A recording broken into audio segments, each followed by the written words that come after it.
Hey, everybody, how you doing? Well, that's good. Welcome to PHLY Flyers Draft Day Live Part 2. We are here in the Xfinity Mobile Studio in Atlantic City, the Hard Rock Hotel Casino, and we got a great guest to kick off today's show. I am, of course, your Director of Fun and Games, Bill Matz. Charlie O'Connor, Philly's #1 hockey beat writer, joining us as well, and Flyers assistant coach Todd Reirden to kick off today's show. We are, of course, brought to you by our great draft week sponsors, Ashley and Wawa. Todd, thank you so much for joining us today. Oh yeah, I was hoping to have a chance to come on and talk today. That meant we probably took a defenseman in round one, so I'm always happy about that opportunity to talk about him. So exciting day for us yesterday. That was, of course, when they told us we were getting Todd Reirden. I said, "Well, perfect." Yeah, that was a dead giveaway. Yeah. Well, just telegraphing it a little bit. Yeah. Working with the Flyers D-men and helping them develop. When you get word that the front office selects not just a defenseman, a 6'7", 240-pound mean SOB, what is your immediate reaction last night? Yeah, that was it was interesting to be a part of, and major credit to Brent Flair and his staff, and they were kind enough to include me in some of the process and look at some of the guys and see if there's anything that I saw that pitfalls or anything that jumped out at me with a number of different guys. So I was very familiar with all these defensemen that were going yesterday, and in addition to our guy as well, that Max, that we're super happy about. So I was well versed on it, and I was hoping that it would play out that way. Obviously, there were some other guys, some forwards, and we're looking to take the best player we can. But this one was something that we're missing in our organization, and it's really difficult to find players like that now in today's game. So he was a fun one to watch, and went back to a little bit of my old school playing days of being a bigger D-man and understanding how you can impact a game physically and also through just your size and taking up space. So fun pick for us. Todd, that's really cool to hear that you were included in the process. Obviously, they're going to want to get the expertise of people who know the position, and as defense coach, you obviously do. What, when you watched him, jumped out at you the most? Not even in terms of his skill set, because we all can watch and see that he's big, he's mean, he hits, he's got that ability. But what gave you confidence that those skills and his overall play is going to translate to the pro game and the NHL game? Yeah, I think it's a really good question, because the players are so good now. They're so much more prepared to be able to make that step quicker than they did in the past. But with that being said, you're looking for certain attributes, and for us, just looking at the age of our depth of our defensive group and size of the defensive group, now it became a little bit more of a niche that we thought we wanted to add. The thing that surprised me most was his, when you're 6'7", oftentimes you're going to look a little bit uncoordinated on the ice. And if you look back at, examples like Zadorov, those type of guys years ago, Chara when he first started, obviously those, I'm not saying that he's going to become Chara by any means, but that would be great. But in terms of being that tall, you often look a little awkward. And that was the thing that surprised me the most, was his skating. His skating is a strength of his. Not normally, for players of that size, it's the first thing that you're like, well, if we can get him to move his boots a little better, maybe we might have something there. Well, this kid can skate, and hopefully that jumped off the page at you, because it did for me. And that's where kind of the conversation starts, because the game's getting so fast. That's what stood out to me, is all the accounts of his skating. Yeah, of course it could get better. He's 17, but he is a good skater. And you bring up the example of Chara.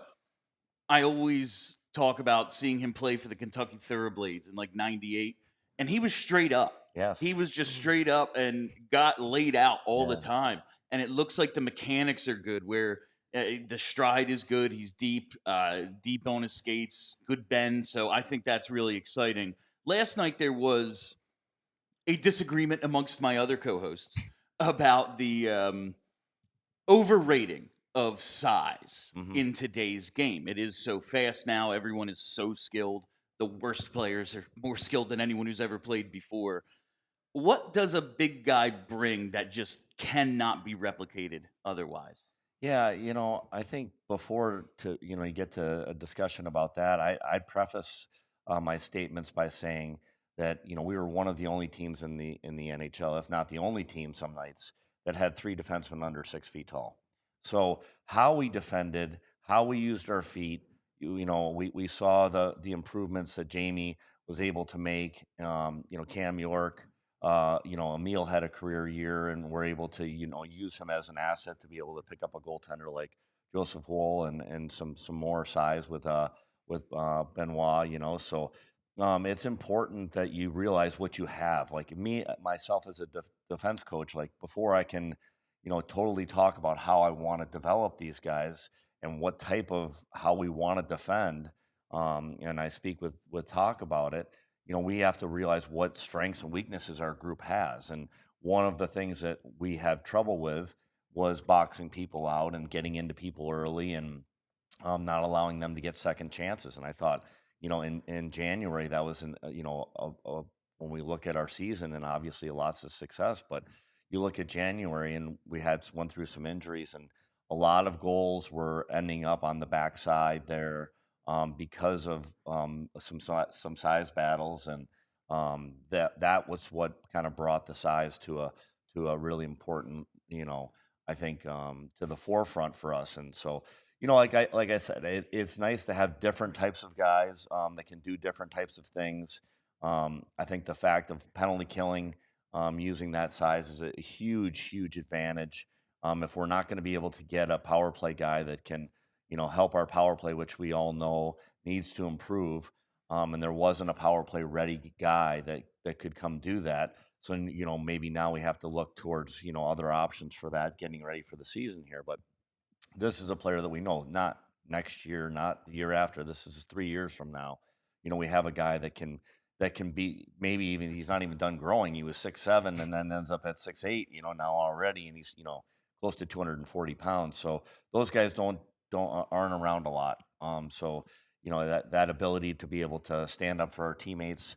Like I said, we don't have the size of our forward group is getting bigger with obviously the Martones and Nesbets and these guys that are coming, which is super exciting. And but we also have some undersized guys as well. So now I start thinking about, okay, who's going to be Jamie Drysdale's partner in 3 years?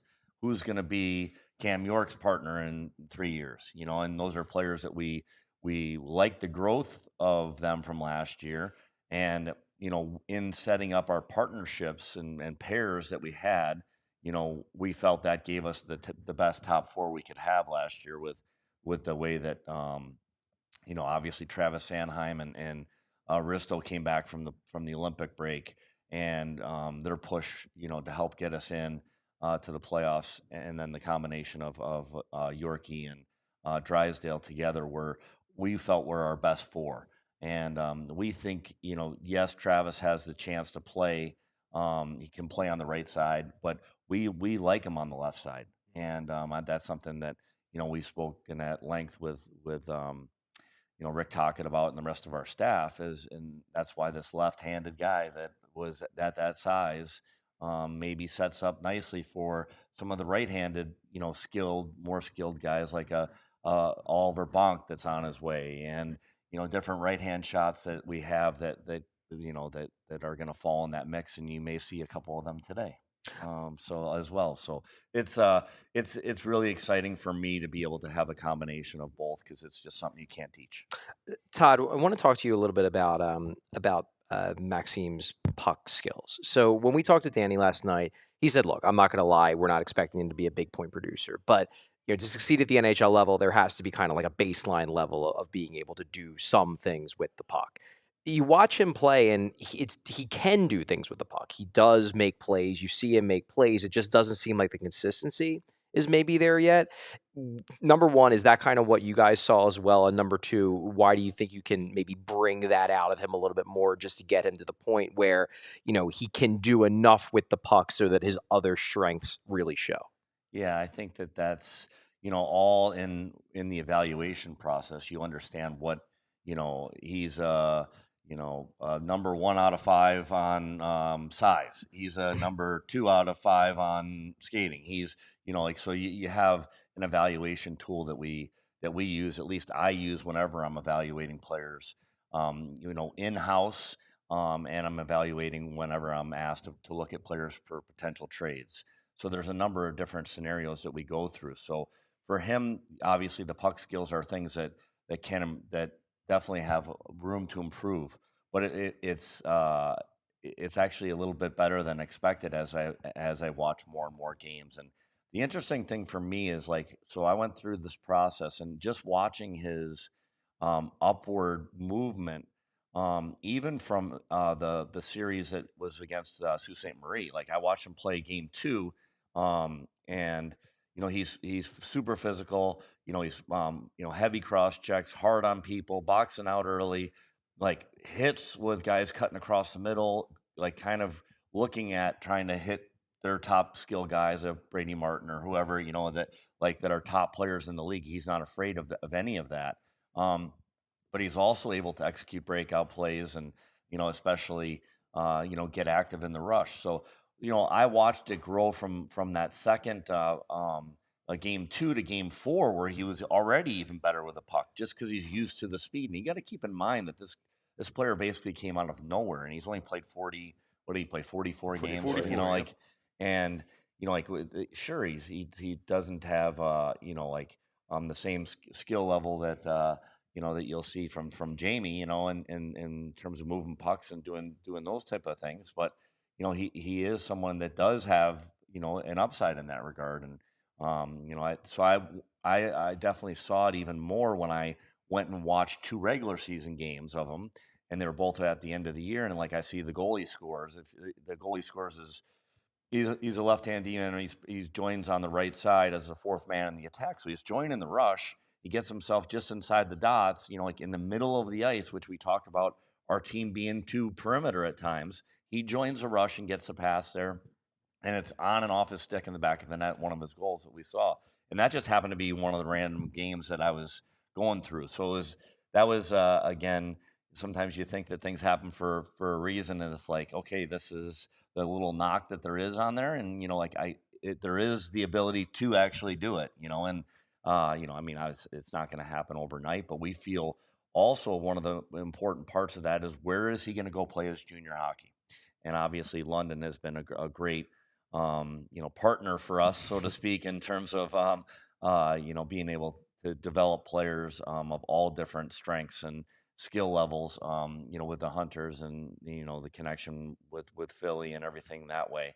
So we feel really good about his ability to start working on that as early as this week. I'll be seeing him at development camp, and I'm super excited about that, and something that I've always felt strongly about in my 15 years in this league, primarily working with defensemen outside of the time that I was the head coach, is, working on and creating relationships already with these guys and starting to give them things to work on for the rest of the summer. And I'm going to be able to be hands-on. I won't be going on the ice, but I'm going to be watching them, and, I'll have video with them and those situations, and I'm all in on that stuff. So that's my favorite thing, and I'm super passionate about it. But I also understand that there's, like I said, there's a learning curve, and I have had success in the past, with a Robert Bortuzzo, for example, who, carves out a nice career, and he's a much later pick that, that started in Pittsburgh, or you got a Derek Englund that, ends up that's, these are smaller guys than Max, but guys that also weren't all that skilled with the puck, but by the end of it, they're able to execute breakouts, and then they're end up getting, double-digit points, and now all of a sudden we've got something. So super excited, if you can't tell. Todd, I really appreciate your time. Thank you for joining us. I have to get one more in. I'm sorry. Yeah, for sure. No, good. I'm good. I just have to. You mentioned whether the power play and that defense spot can be fixed internally or something else has to be done. Flyers at the deadline go get David Jiricek. Comes to the team with 84 games of NHL experience. Doesn't get in for the Orange and Black until that game 82 where he gets to play. It feels like all reports are he has the skill set to do that one thing that the Flyers are missing, handle the puck at the blue line. What does he have to do to get to that next level and become an every night defenseman? Yeah, and I think, yes, he does have the ability to handle the puck at the blue line, but the thing that he brings to the table that we were clearly missing was the shot presence from up top. And yeah, when we have Jay Verde and Yogi, and Talk working a lot with the power play. They spend a lot of time on it, and obviously they do a phenomenal job. And now finding the right people in the to put into those spots, but that lack of a big shot back there from that right side, it was something that was targeted, and Danny did a great job, getting us an asset like that. So, the big shot is important. He's got to make sure that your best attributes you get out there every day. So I'll give you an example, without carrying on too much, but like when I met with Jamie and I started talking to Jamie in the summer, I said, you're a phenomenal skater, but you know what? I don't see your skating enough in the game. I said, if you and I are working together, and I'm going to tell you straight up, it's going to be, you may not like what I'm telling you all the time, but you're going to know exactly where you stand. And I said, I want your skate. I don't want everyone who comes to the game that understands the game of hockey to say, wow, number 9, that guy can skate. And these are the ways we're going to get that more involved. And now you saw it this year with him playing top players and closing and taking away time and space. Okay, so now when you have a player like David who has the big shot, now how can we get that shot involved? And how can you use it differently? And how can we, put you in spots where you're able to maximize that other than the power play? And then once you get, 3 or 4 or 5 opportunities in the first period to shoot it, then we get a power play at the end of the first. Now you've already, now you're warmed up and you're ready to go. You're not just coming out of the bullpen and throwing taking on one batter. So we got to get that involved in his 5-on-5 game so that, he's a long, lanky guy that can shoot it. So for me, that's the big thing is we got to get his best attribute out there, to answer that question. And then he's got to be consistently hard, and that's in every opportunity that he's on the ice. But, for me to use that size and that reach, those are stuff that are going to fall on, our staff. And if it means, this summer when we're watching video and he's understanding, that sort of stuff, which is a common practice that I've done for years, is watching Zoom, video with them so that they totally understand how he's supposed to look, a visual of how he should look and a comparable for him. So that will be the thing for me is the consistency, the hardness, being able to use the size and the reach to really create separation. And then let's get his best asset, his best attribute out there. And then, that's where he's going to get an opportunity. Because I will tell you right now, he's going to get an opportunity. The thing that was awesome to get him in that last game, but was disappointing, was we didn't have a power play in that game. Yeah. So we're all excited to watch him play in the power play. And I mean, it really could have changed things for us because we might have even used him in the playoffs if we saw what we liked in that game. But, until you see a guy under fire, how is he going to handle this? You're playing meaningful games that, we had to go with people that we were more, comfortable with their experience. So you will be seeing him in practice in our, now we're down to only 4 exhibition games. So you'll be seeing him in those, and you'll be seeing him in the beginning of the year getting that opportunity. Outstanding. Thank you so much for your time, Todd. Yeah, for sure, guys. We really appreciate it. Yeah. Flyers assistant coach Todd Reirden joining us here in the Xfinity Mobile studio. Just a great conversation. Yeah, phenomenal. I really would love to have you on again anytime. Yeah. No, I'm more than willing anytime to talk about any of the things because it's really an exciting time for the Flyers and just what's gone on with the fans and that was just an amazing scenario with how they reacted. After obviously things don't go our way against a very good the eventual Stanley League Cup champs. Pretty good. But how they reacted was something that is all of our players have talked about. We had our exit meeting with all of our players, and every one of them is so excited to come back and deal with this Philly faithful and hopefully make them proud again of our team. And we know we've got a lot of work to do, and we know it's not going to be easy, and we've got to start right from square one in terms of some of the things we adjusted during the Olympic break, and some different mindsets we need to build on those while we had those those days that we worked with them. But anytime you guys want to have me on, I'm more than willing. But thanks for including me today. Yeah, no, that sounds great, Todd. Thanks so much. Thanks, fellas. Much. And it's 1 in, 1 out here. We're just running line changes. Joining us now on PHLY Flyers Draft Day Live in the Xfinity Mobile Studio. It is the one and only. We had him remote, but we had to get him in person today. Yeah, exactly. Jim It's impressive, Jackson. Bill. JJ, I don't think. When'd you get up at like 2 in the morning, 3 in the morning to get here? I don't think. I'm 45 minutes away. I got there. Okay, all right. I don't think of you as a short guy, Jim, but next to him, it was like, man. Just wait till I stand next to the draft pick. Yeah, right. That's true. We saw Gary Bettman. That was quite interesting last I night. want to see him bench press Danny. Oh my god. He probably could. So, JJ, we talked before the pick last night, and now it has happened. We talked about the possibility of the trade down because we knew they only came in with 4 picks.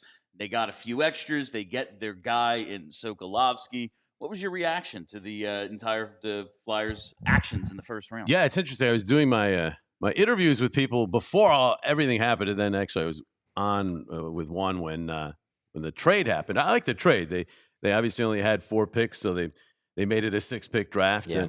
And they got a pretty good. The second one obviously is a good one. So and then the pick itself. I mean, when we saw, who I might value, I knew the Flyers might not. And you just heard Todd talk about the size on defense, because there were a couple of defensemen, smallish defensemen, that probably were rated higher than the guy the Flyers picked. In fact, higher than they went.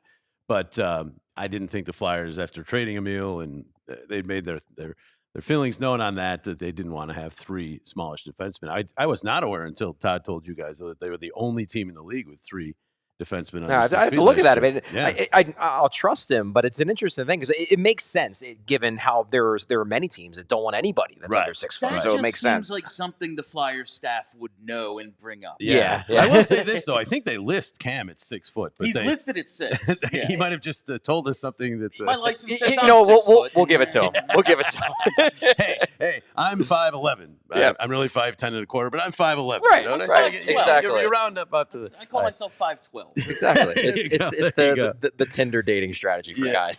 There you go. So I didn't think they were going to pick them. So and then when you saw a London product, you saw a big defenseman. This is obviously Jonesy is a big proponent of that kind of defenseman. Right. So I thought, and I was in the room with you guys when the pick was made, and it wasn't a surprise. No, we all pretty much knew what was coming. And I, the more research I do, I'm not, Charlie, you do unbelievable research on these guys ahead of the draft.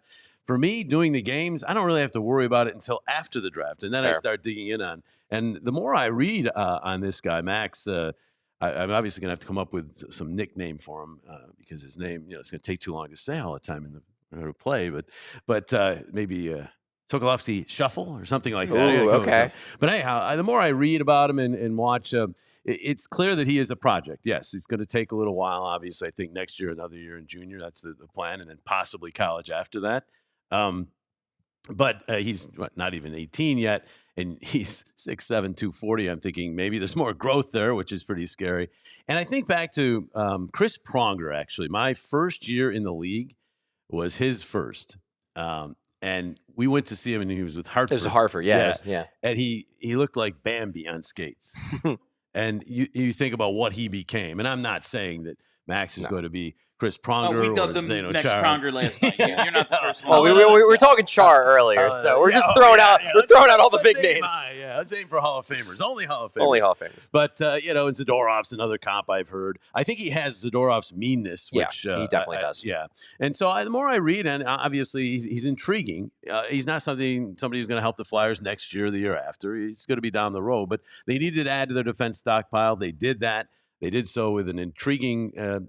I heard you call him boomer bust. I mean, he is certainly a guy who has a high ceiling. If you're thinking about a guy like Zadorov or a guy who can really be a second pair physical defenseman, or maybe it doesn't come all together for him because he's got a lot of moving parts at that height, and at this point, he's probably still working and figuring out how to use all of his size to his advantage. So, and he might even, as we say, grow more. He's only 17, so. But we'll see. But overall, I think it was a good day because they added to their draft capital for this year, and a year they were light. And Danny had told you guys ahead of the draft, maybe it's not too bad we don't have a lot of picks this year because we've had so many. But in a perfect world, I'd like to have more picks. Well, he went out and got more picks. Do you go 6 is not a ton, but 4 is very few. It is. It is. Yeah, 6 is at least workable, and one of the 6 they got. One of the guys they got, one of the picks they got yesterday. It's a pretty high pick, so we'll see where it goes. This is a draft where I think now, boy, if this guy who just got picked makes it to the NHL, I'm cooked. It's a great name. How do you say it? Ignatavicius? Simus Ignatavicius, I guess. Wow. Ignatavicius. Ignatavicius? I don't know. I do not know how to pronounce that. Florida, develop him for a long time. Let me get out of the league before you get him to the NHL. But anyhow, this day is more about guys who maybe some of your scouts have really had a high eye on and really think, hey, this is a diamond in the rough kind of guy. Absolutely. Once you get past like the second round especially. But the Flyers have a couple now here in the second. So we'll see how it goes. I guess, JJ, I think some of the and to be clear, like I don't really share this because I mostly like the pick. I will say that, given the quality of this draft, I just wanted them to go for an upside guy, and he's got upside. Now, were there maybe other upside guys I like a little better? Sure, but like I get the pick. It makes sense to me. It does seem like some of the criticism of the pick is maybe coming from a place of like, oh man, this is so a traditional Flyers pick. Like, obviously the Flyers took the big mean guy. I guess, do you think that's a fair criticism, or do you think that's kind of missing what's really going on here? I understand it. I don't understand the criticism from people who are saying, well, this isn't what they need right now, because this isn't about right now. Mm-hmm. This pick was about a year, 2, 3, 4 down the road, right? So that criticism is short-sighted. It's not about what they need a power play quarterback right now. He is not that. But they weren't going to go out and get a power play quarterback for right now with the 21st or then certainly the 27th pick. Most likely, unless they got lucky. I mean, maybe down the road, but he's not a guy who's going to just emerge next year and be their power play quarterback. So it wasn't about that. I do understand. I mean, there is this whole thing about the Flyers liking only grit and no skill. I do, and Charlie, you and I have talked about this. I do think this whole thought now, where the Flyers are now, after some of their draft picks, after getting Trevor Zegras, Michkov, all these guys, they are not lacking in high-end talent as much as people think, especially up front. Now, they may need that dynamic defenseman. Yeah. Most teams do. There is one that's apparently available now. Oh, but I heard about that. But, I mean, those are hard to come by. But the bottom line is they have their wingers match up with almost any group of wingers in the league. So I don't agree with this, that they lack high-end talent. So that's what comes along with these people who criticize them for drafting another guy who's not necessarily going to be a top-pair defenseman or a top-line player. Maybe his ceiling is as a second pair guy, but you have to have these kind of players to eventually go to where they want to go. I mean, every year at the trade deadline, how many of these kind of defensemen, these tough, physical, stay-at-home defensemen, all of a sudden Luke Shen has stayed in the league for 10 extra years. That's true. Based That's upon true. Tyler Myers just making money. There you go. Forever. Yeah. He's like a left-handed reliever. Doesn't matter. You're gonna get That's to play a left-handed reliever is a good comp. Yeah. I mean, they're always there. You always need them. And now with the plethora of these guys, not advocating to trade anyone right now, or even if they have that value, but with McDonald, Murchison, now Sokolovskii in the mix, like you said, the price for these guys doesn't go down. No, no. So it is good to have, even as just value in the organization. Yeah, and Nick's, I mean, in his 30s, Ristolainen's in his 30s. The only young guy of that ilk is McDonald, right? So Right. and And Murchison's yeah. physical. He's not as big. He's not as obviously. mean, but But he plays big. He plays with the physical side to his game. So I think they did want to add to that to their stable as well. One question I did have, and this is less about the draft and more about what comes next, because we have another probably week and a half of busy off-season time before all the general managers go away to their cabins by the lake up in Canada. The Flyers made a move early. They got Joseph Wall. They traded Garnet Hathaway, which is a little bit more of a down the line up type of move, pick up a few picks, but they haven't yet made a big move. Number one, do you think that they have to in order for this offseason to be a success? And number two, obviously you're not in the organization, but you talk to a lot of people. Do you get the sense that it is possible that they could make a big move before everything settles down? Number one, I'm like any fan. I want to see a move. I definitely want to see a move. Rasmus Ristolainen's contract situation, the way he performed last year, he's at his peak probably in value. You would think that that's a possible trade. But the one thing I will say, and maybe answering your second question, is I have total trust in Danny Briere. I've seen him work now. He has had some creative trades. His very first trade was very creative, and then he's had others. And he's had times where he's kind of laid back. And he said it last night. He said, I'm not going to make a trade to make a trade. We're going to get the value. And he has, more times than not, waited people out. He waited people out on Scott Lawton and ended up getting a first-round pick at a prospect for him. So I think he's doing the same thing here. So to answer your second question, from what I see and hear both publicly from Danny when I've talked to him, they are trying to make a move. There's no question about it, but they're not going to be forced into making a move. So have they improved themselves in this offseason? I believe they've upgraded their backup goaltending. And I'm a Sam Harrison guy, you know that. Yeah. But everybody loves Sam Harrison, the person. I know, it's hard not to. Yeah. And it looks like, it's from what I've seen, Joe is going to be just as he seems like a great nice guy too. Yeah. But he had his chances, and at times Sam did show what they needed, but not for long enough stretches and consistently enough. And so I think they have upgraded the backup goaltending position a little bit. Benoit, maybe a trade-off for Juleson. It might be a little more than that. We'll see. But I think they've slightly improved. The biggest improvement from this team, though, as I think Danny pointed out yesterday, is going to be coming from the young players. You have to expect those players to get better. Most especially, Porter's going to be with them for the whole year. Right. So that's and same with Denver and same with Bump. So those are three players you didn't get full seasons from last year. You're going to hopefully, if they're healthy, get the full season this year. And then some of the other players that are younger veterans, you hope continue to take steps up. Michkov obviously has to be better than last year and maybe, closer to first year, better than his first year even. So we'll see about that. So I think the real improvement of this team will come from that. Having said that, if they can find a 1C or a 1D out there, obviously they're going to go for it. Yeah. But I have total trust that Danny is looking at all of these options. And if it's out there, he's going to make a move. He's clearly not. This is not a situation where the fan base should be worried about, Danny's just afraid to make big moves. He's already made big moves. So we've seen him make big trades. He can make them, and he will make them when it's right. You heard it here first from legendary Flyers broadcaster I hate when they say they Jim start Jackson. Something like that. We're getting Zach Werenski. Obviously. And Austin Matthews. We're going to get both of them this offseason. Yeah. And they're not going to lose Michkov or Martin. No. They're losing nothing off the roster. It's all draft picks. No. I mean, seriously, that's what some fans expect. They expect all that. Now, people are excited. I do think that some of this, there are obviously some people who are coming at this from a just we're always critical mode, but there are a lot of people who are legitimately really excited about the direction of the team, about making the playoffs, winning a round, and they think they want to see the Flyers, build off of that excitement and kind of send it into the stratosphere. And I do think that is a big part of it right now. I do, and at the party last night, it was unbelievable. I did the rounds, and last year was more excitement over the actual draft. You had 2 first-round picks. 6 overall. And this was our party the same. Flyers fans hanging out, happy to be Flyers fans. Exactly. It was like a celebration of last year with, hey, we're excited about where this is going. So I absolutely agree with you, Charlie. I think that's where the fan base is. They're not ready to pounce to say, they're just ready to let's get a new piece. Let's get another foundational piece for this. And I think Daddy and Jonesy are looking for that piece, but they don't want to sell everything off just to make a pitch for a piece. They want to make it the right piece. So they're being patient about it. I wouldn't be shocked if something happens today. I mean, the GMs are still all talking, even though these are not first round picks anymore. So there's still that those phone conversations are happening.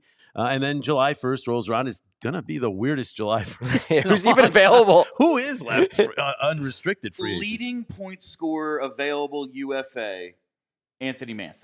Wow. Tied with Ovi, but he's either retiring or he's not actually a free agent. Actually Yeah, exactly. If Ovi's available, maybe go get him. Yeah, for sure. I don't have the power play. So the leading point getter is a guy anybody could have had last year. Yeah, just so.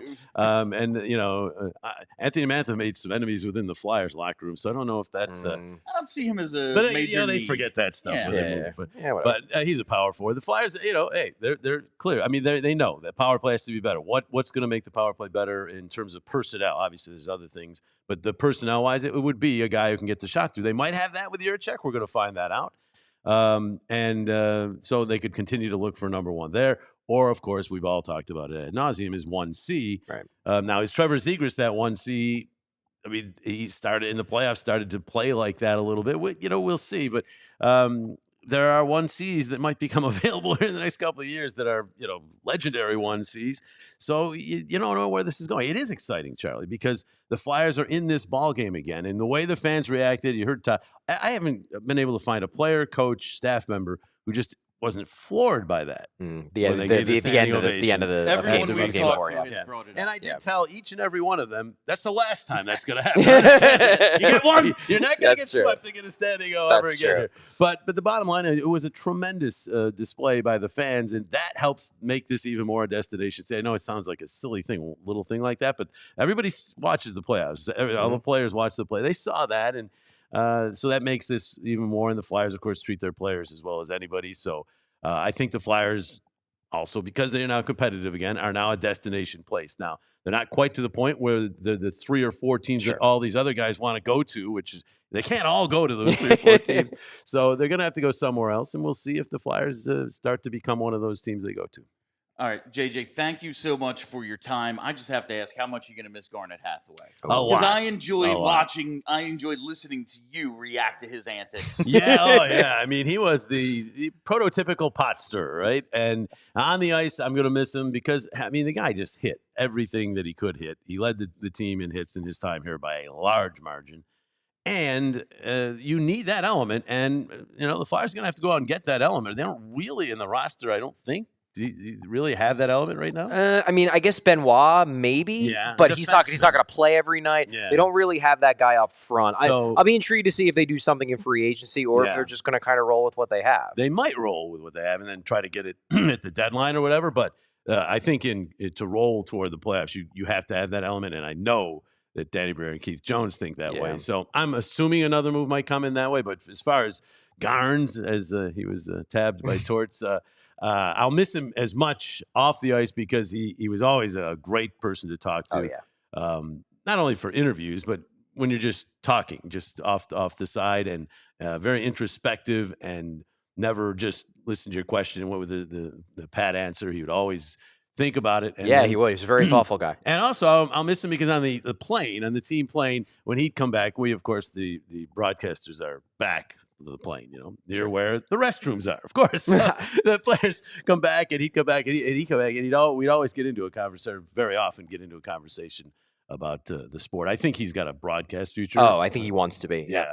He's done that camp, I believe, a couple times. So maybe we'll be seeing Garnet again sometime. But the bottom line is, yes, I will miss him because the conversations were awesome. Yeah, I mean, hey, if he works on the English, I was gonna say he's the next one. If we're still going strong in a few years when he retires, we'll give him a call. There you go. We'll give him a call. Yes.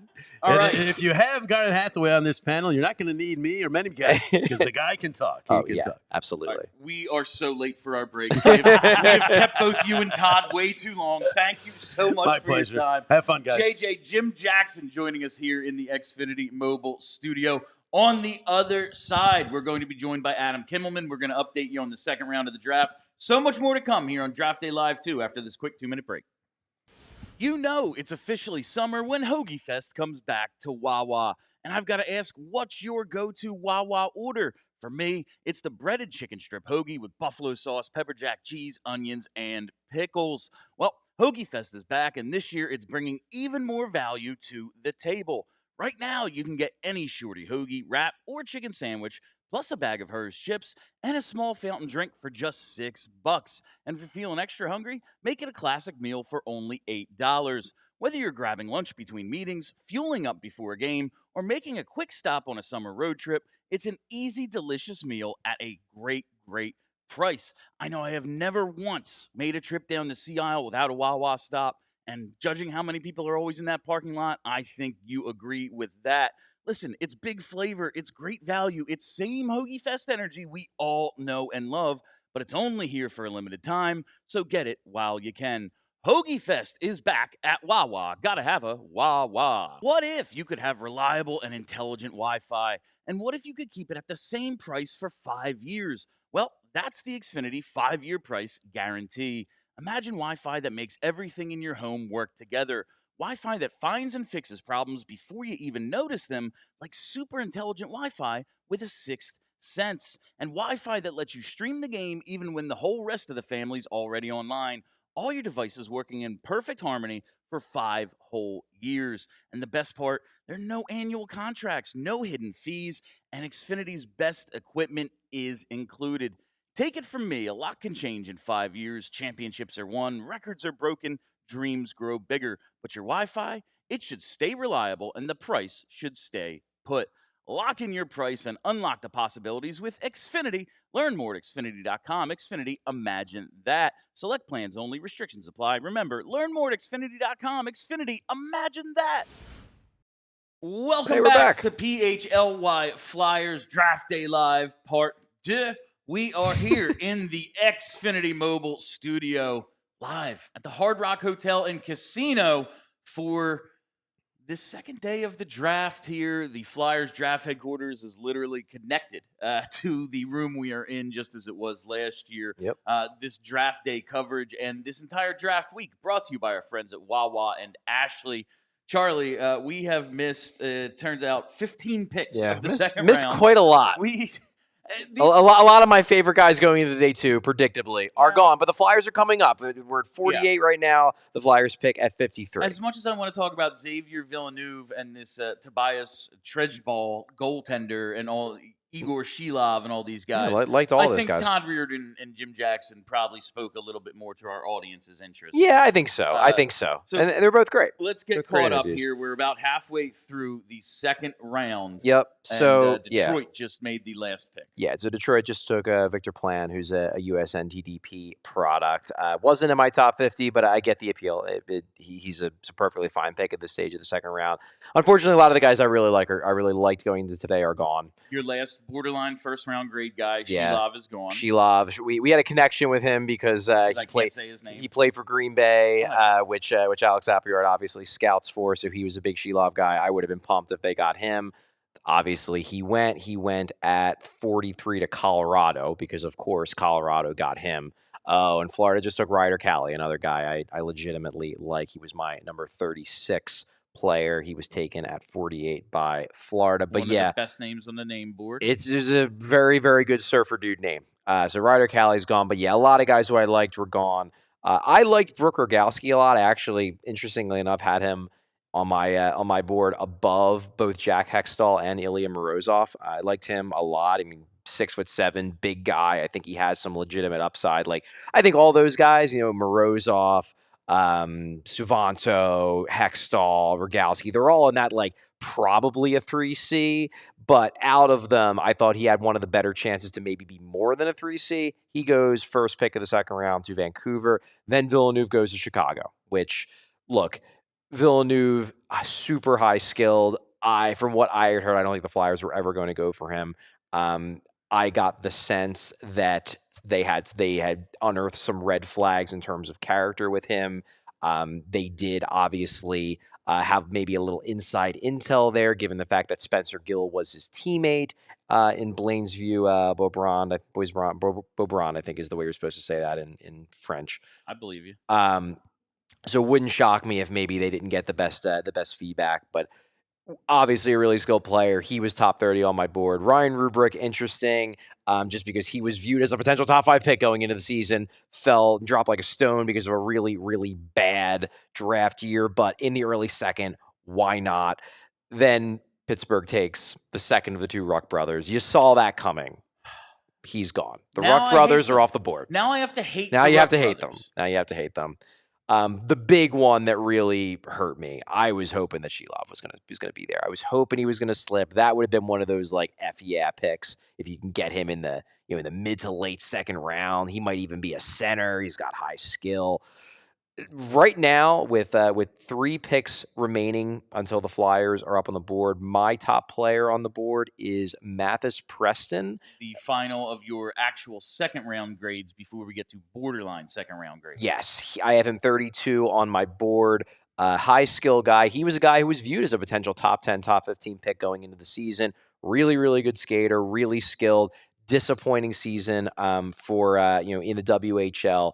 And okay, there's Mathis Preston. He goes 50. So he's gone. So Preston we're 50. is gone. Mathis Preston is gone. He goes 50 to Anaheim. Only borderline second round grade players remain on Charlie's top 50. Yes, that would have been an intriguing pick. That said, I'd also heard some rumblings with regards to Preston that he didn't grade out particularly well on the character side, that he wasn't especially well liked by his teammates. But at that point, like the skill, you're in the mid to late second. Take the swing on skill. That's a bummer. So yeah, all my clear-cut second-round guys are now off the board. Have quite a few borderline second-round guys available, and we'll see if the Flyers take one of them. I want to make it clear though, like I did not have the time this year to do the kind of research. Like last year, I probably knew 90 to 100 guys really, really well. There's a decent chance that if the Flyers take a guy who's not on my board, it may be because I just didn't have a chance to watch him. Like somebody brought up to me yesterday. It wasn't yesterday. It was probably a couple days ago. Everything's kind of blended. The idea of Alexander Bilecki, who is a 6'1" left shot defenseman who played for Kitchener, a really good OHL team. That's intriguing to me. I did not watch him, so I can't speak to him. He wasn't on my board because I didn't watch any tape on him. I didn't do much research, but he's a guy where he's got some real tools. He could potentially be a puck mover. He just played really far down the lineup on a really good team. Maybe he could be a plausible option for the Flyers at 53, especially because this set up some smoke for me. When Danny yesterday said, maybe we will go with a puck mover in round 2. And I knew pretty confidently that it wasn't going to be Villeneuve. So it's like, well, all the defensemen that are kind of in the next tier are not really puck movers. Who's he talking about? And maybe Bilecki is one of the guys he's talking about. And there goes Hackinson. William Hackinson goes to Carolina. That's a good value pick. I liked Hackinson. You had him at 39 in your top 50.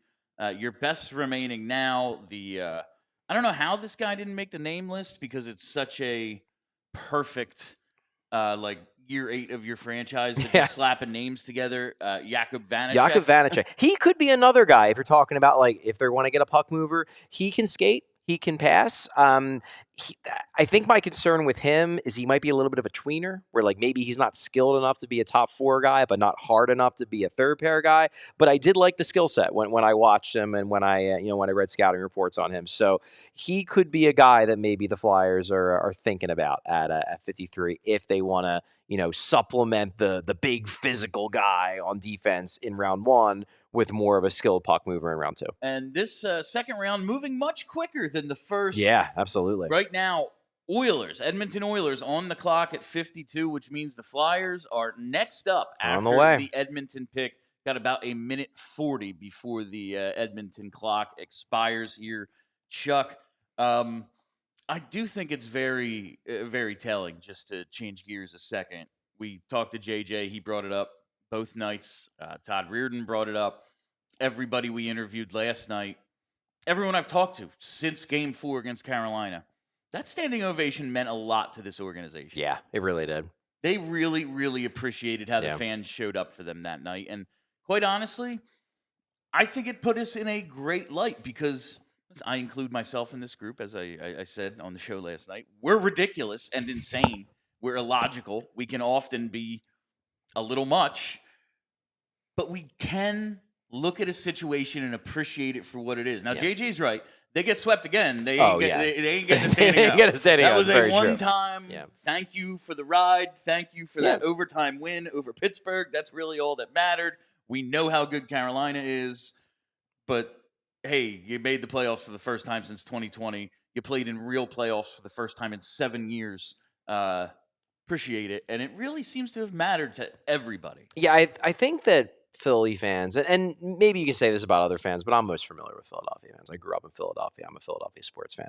I think we do just kind of have a natural, innate ability to recognize when a team really got the absolute most out of its talent. And I think we have the same way to recognize with players. Like, we get frustrated when it seems like guys aren't living up to their potential, that there's more there that they're just not getting to because they just don't seem to care enough. They don't seem to be trying hard enough. They don't seem to be putting in the effort. Whereas we tend to love the guys who it's like, yeah, he might be a 6 out of 10 player, but like that's all he is, and he got the most out of it. I don't love Nick Seeler because he's a star.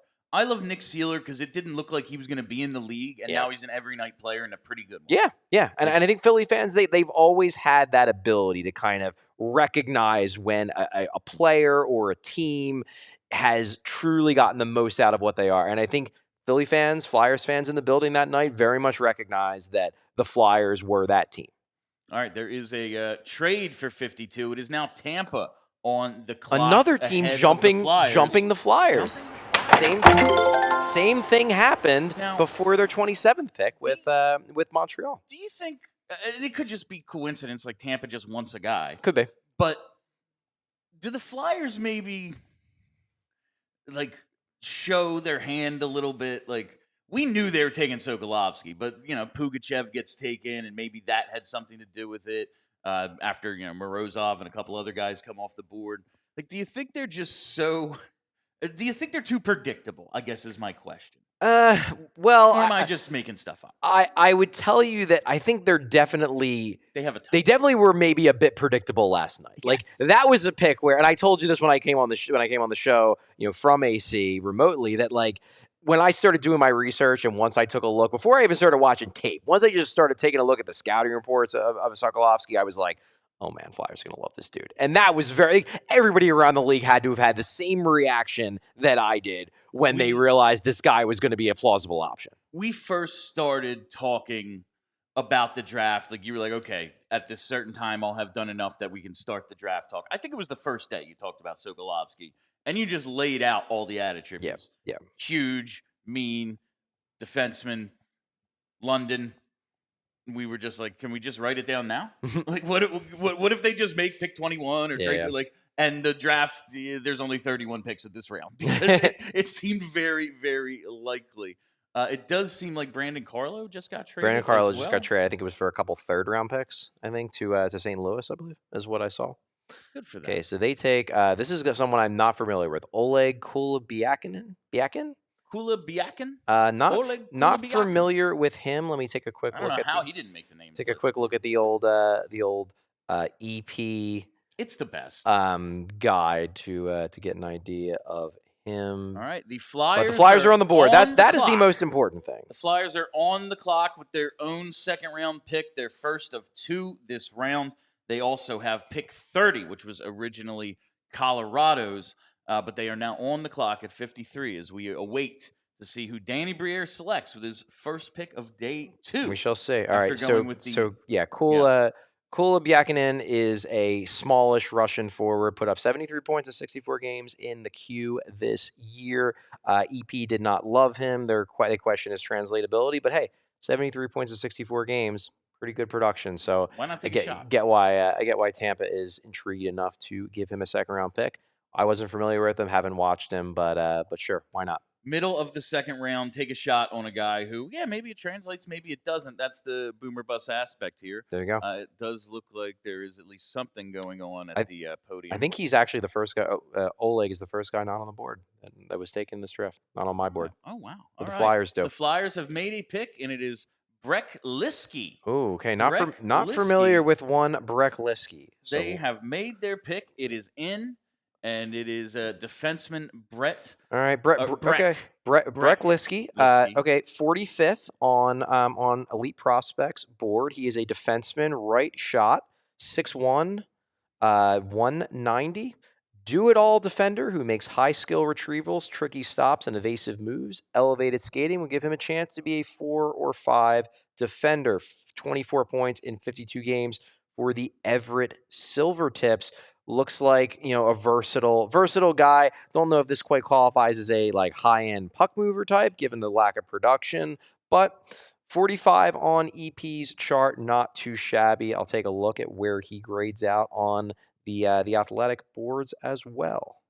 Yeah, do-it-all defender, and you said the 24 points in 52 games. That's not high-end production. They grade him a B for his versatility. That is his top thing, and a little over 6'1", 190. So not huge, but not a 5'8", not an Emile Andre type by any measure. His rank from EP was anywhere from 39 to 58. So the Flyers get him at 53, basically where they predicted he would go. And his shades of Dylan DeMello is his comp on EP. Yeah, we have so it looks like the athletic guys, Scott Wheeler and Corey Proman, both have him as more of a third-round pick, but he's on both of their boards. He was 77 on Wheeler's board. He was 82 on Pronman's board. Proman basically grades him out similarly to EP, decent at everything. So he's average skating, average puck skills, average everything, which some people hear that and they wince, but Proman's pretty he doesn't give out like plus traits easily. So everything being average, okay, for a second round pick. And then we have Wheeler puts him at 82. Played 22 minutes a game as a staple in the top 4 of the best team in the WHL all year. It was a go-to penalty killer who also contributed on power play 2, solidified his spot in Wheeler's top 100 with a strong playoff run. All right, coming up on the other side, we are going to talk more about Briere. We will have more information on him. We will be joined by NHL.com's Adam Kimelman at some point in the near future. We're also going to have Alex Appleyard join us after the Flyers make their second pick this round to break down the draft thus far. All that coming up and so much more on PHLY Flyers Draft Day Live Part 2 after this quick break. This is the event you've been waiting for. Ashley's 250 Hours of Savings Stars and Stripes event is happening right now through July 5th. Right now, you can save up to 20% on all furniture or take advantage of 60 months no-interest financing. Plus, don't miss the $250 Doorbuster Flash deals, special July 4th giveaways, and limited-time savings throughout the event. If you've been thinking about updating your home, now's the time. Find unbeatable value on the styles you love at Ashley's 250 Hours of Savings event. Visit your nearest Ashley store or head to homestores.store to learn more. Hey, Flyers fans, what if you could spend a week in Ireland with your favorite Flyers alumni?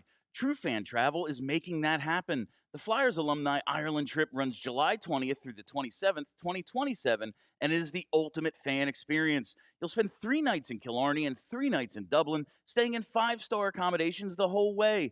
Flyers legends, including Brad Marsh, are joining the trip with full meet-and-greet access. These aren't just appearances, they're with you the whole trip. And golfers, you're going to love this. 4 rounds of golf are included, 2 courses in Killarney, 2 in Dublin, and if you're not a golfer, no problem. The trip is designed for everyone with group excursions, welcome happy hour, group meals, and a farewell dinner to cap it all off. Optional flight and airport transfers are available, so you can make it as seamless as you want. Deposits are open right now with flexible payment plans, so you can lock in your spot without breaking the bank. Visit TrueFanTravel.com. That's TrueFanTravel.com to get started today. This is the event you've been waiting for. Ashley's 250 Hours of Savings Stars and Stripes event is happening right now through July 5th. Right now, you can save up to 20% on all furniture or take advantage of 60 months no-interest financing. Plus, don't miss the $250 Doorbuster Flash deals, special July 4th giveaways, and limited-time savings throughout the event. If you've been thinking about updating your home, now's the time. Find unbeatable value on the styles you love at Ashley's 250 Hours of Savings event. Visit your nearest Ashley store or head to homestores.store to learn more. Welcome back, PHLY Flyers Draft Day Live, Day 2 here in the Xfinity Mobile Studio in Atlantic City as we await the Flyers' second round pick coming up in just a bit at number 62 overall. We're looking forward to that, but they did just take Briere at 53, Charlie, and it seems like he at least has some sort of local ties. Yes, it appears, according to one Bill Meltzer, that number one, he grew up a Flyers fan. Number two, Bill Meltzer knows his dad. Canadian player. He's not from the Philadelphia area, I guess, originally, but grew up a Flyers fan, and he's got Flyers connections. So have to talk to Bill Meltzer and hear the backstory on this one. He is 18 years old. He'll be 19 in January. He's not one of the younger guys that they have sometimes tried to focus on. But I do like a guy in the second round where you look at the EP grades, how they grade each individual skill. Mm-hmm. It's a 1 to 9 scale. He is a 5 or 5.5 on everything. Yeah, it seems like he's one of those guys that's pretty good at everything. And for those who trust the great Alex Appleyard, which I suspect includes the vast majority of our listenership and viewership, Alex likes the pick. Says Liskey is a solid pick in his eyes at 53. Righty D with lots of good tools, good size, good hockey IQ, well-rounded, great playoffs alongside Landon DuPont, who is one of the top prospects available for next year's draft. He's viewed as a legitimate potential number one pick. He's very, very highly touted. So yeah, I've been hearing that name since a year ago. Yeah. So Appleyard says mediocre skater though. Oh, there's the Flyers for you. There we go. We hit on every Flyers draft trope with the first round pick, except for that one. That's true. Yes. So now we have done both a left and a right-handed defenseman. One huge can skate, one moderately big can't. Oh, and one thing just to let people know, number one, I wasn't planning to tweet all that much during this show because obviously I'm focused on talking. But apparently I can't tweet anymore because I tweeted too much during the draft yesterday. And for me to send out more tweets, I have to upgrade to a blue check mark, which I will not do. So if you would like to see my live posts during the show, I guess go on Blue Sky because I'm not going to be tweeting. So just FYI. And also, you should just be a diehard and read Charlie's actual writing. You know what the worst thing in the world is? Limiting Charlie O'Connor to 280 characters. You want the novel that Chuck is going to write. I'm going to guess multiple pieces coming out of this draft. You already were up till, you told me, 3 or 3:30 writing about this 3:30. morning. So make sure you check that out. If you're not a diehard, allphly.com. We will be joined shortly by NHL.com's Adam Kimelman. But we got another pick on the way. The Flyers are not quite in the queue yet, but with 57, the Carolina Hurricanes on the clock, 62 will be coming up pretty shortly. Shortly, yeah. There is just no reason, and I realize this might not be the most entertaining show when I just bitch about how long this takes. There's no reason the first round can't be this quick. That's the guy you did the most research on. I mean, that's true. I know, it's a 4-hour television show. I get it. What I will say is that I think the first round should be longer. It should be the longest one. These are the players that matter the most. You do want to see some interviews. It should be longer than the other rounds, but it should not be as long as it is. There's a middle ground here. There's a happy medium. I think you could get 45 to 60 minutes trimmed out of that thing. And I didn't mind. I didn't have the sound on. We were at the Yards Brewery last night, which was also outstanding. I hadn't been to that location before, and I forgot, honestly, how much I love Yards Brawler. It's a great beer. I was going to say it's a great place, but Yards Brawl is a great beer. Yeah. I forgot how much I loved Yards Brawler. Yeah, now you want me to. I want to have a Yards Brawler. I probably haven't had one in a few years. At least not this year. At least not in 2026. It has the best bottle and can art out there. Yeah, the boxer. It's so good. It's good. Yeah. I had a hoodie of that, and I would try to wear it into my local liquor store sometimes and see if they would think I was a rep. Just oh no, this is expired. I got to take it. It never worked. So we are awaiting. We are awaiting Adam Kimelman, and that's Yuri Ivanov off the clock at 56. It is now 57. Montreal on the clock. Okay, yeah, they traded up for this pick. Just traded up. Going back to kind of my board though, Yeah. So we have Jakub Vanacek is number one on my board. Timofey Runso is who the Montreal Canadiens picked at 57, but Vanacek is number one on my board. Then Tomas Shrenko, who is actually an interesting guy, Slovakian center, had a really good under 18s. He's small, but I was intrigued by him. Then there's your boy, I think it's McBeath, not Macbeth. Well, then we're allowed to say it. But it's still a good hockey name. Won't be a jinx. Still a good hockey name. McBeast, more like that. I like Jonas Sivertson. Very much struck me as a as a flyer type guy where skilled, good offensive point production in juniors, especially at even strength, but needs to work on his skating. That was very much a that looks like a Flyers type dude. And then Adam Valentini, who small to be sure, but put up pretty darn good numbers as a freshman at Michigan. So it's like, look, I get it. He's small. He's 5'10", whatever. But hey, he's putting up really good numbers in an improved college environment and it's at Michigan. A really good program. Now, it could be. I always think about the really good program thing. Like, you know what you can't tell? If the left guard from Alabama is awesome, that's fair. Or if the other center guys and left tackle are awesome, yeah. and it's like, well, what's he really doing? So perhaps it's just one of those product of your environment situation, but that's hard to tell. Like if you just see the production at a really good, like the NCAA is very good, and put up the numbers. All right, and we are now joined on the Xfinity mobile call-in line by NHL.com's Adam Kimelman. Adam, how are you today? Good. How are you guys doing? We are doing fantastic. How's Buffalo, Adam? Buffalo is beautiful, Charlie. The weather is wonderful. The arena is good. Players are milling around. Hopefully, I'm sitting in the middle of the we call it the car wash, where the guys are going from getting their pictures taken for Getty. They're going to get shot for the video game, for the EA Sports video game. They're signing autographs. It's a little bit of they call it the car wash. Everybody's coming in and out. They're stopping in our little NHL.com area for some other interviews that we're doing. So busy little area, but it's great here. The draft is awesome. It's just to see these kids sort of live their dream and get sort of an early front row seat to it. It's so much fun to see. Adam, the second round is moving by rapidly. The Flyers pick is up in, it appears to be 2 or 3 spots. But I want your reaction to the first round overall last night. Well, I think the early part of it sort of went as expected. Maybe a little bit off on the order as far as, especially with the defenseman, with Daxon Rudolph going as the first defenseman off the board. I don't know if a lot of people saw that coming, but the first 11 or 12 guys, those were sort of the first 11 or 12 guys that we expected to go. So not really a surprise there.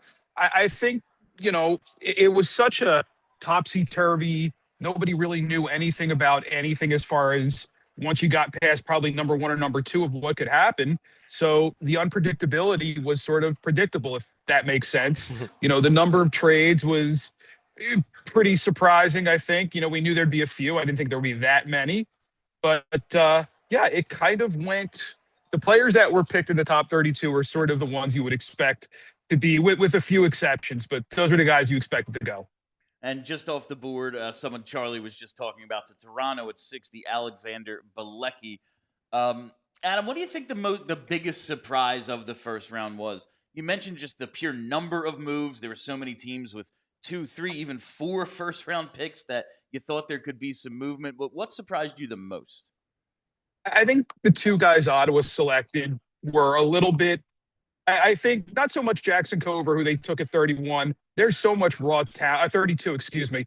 There's just so much raw talent there. He's only been an ice hockey player for 4 or 5 years now, and you're already seeing how good he is, and the athleticism, the speed, the hands, the head for the game. It's a little bit different just because he grew up in that inline environment. He still kind of had to learn a little bit about the rules. They don't have offsides. They don't have icing in ball hockey. So it's a little bit of a different experience. And listen, going to the London Knights, as fans in Philadelphia have come to learn, it's a wonderful developmental system. He'll probably play there for 1 more year, then he's off to Penn State.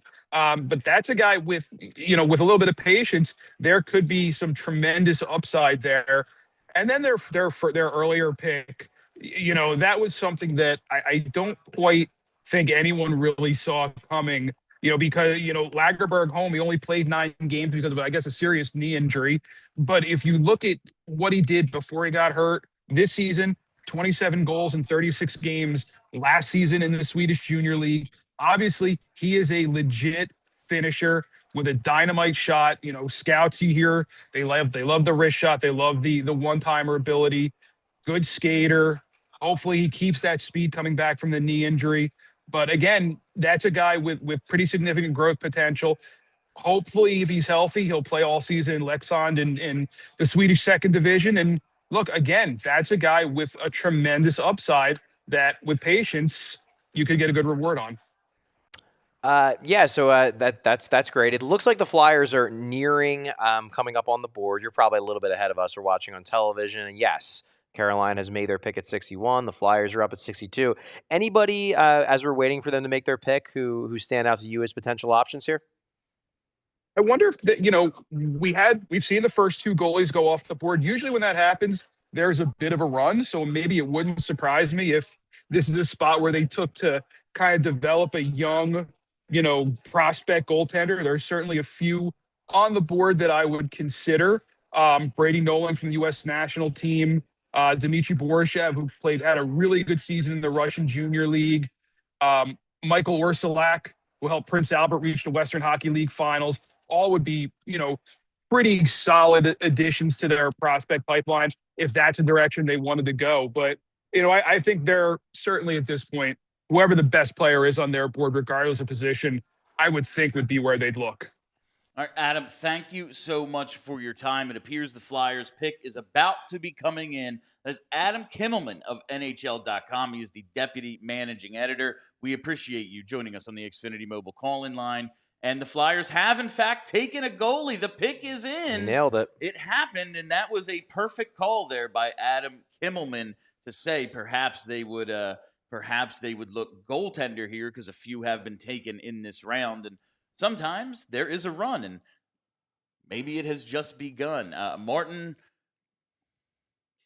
Solovic? Solovic, yeah, that's definitely a silent Solovic? Solovic. He is he's a Czech goaltender. Put up very good numbers in the under 20 Czech league. 928 save percentage, 8 shutouts in 42 games. Did not get graded by EP.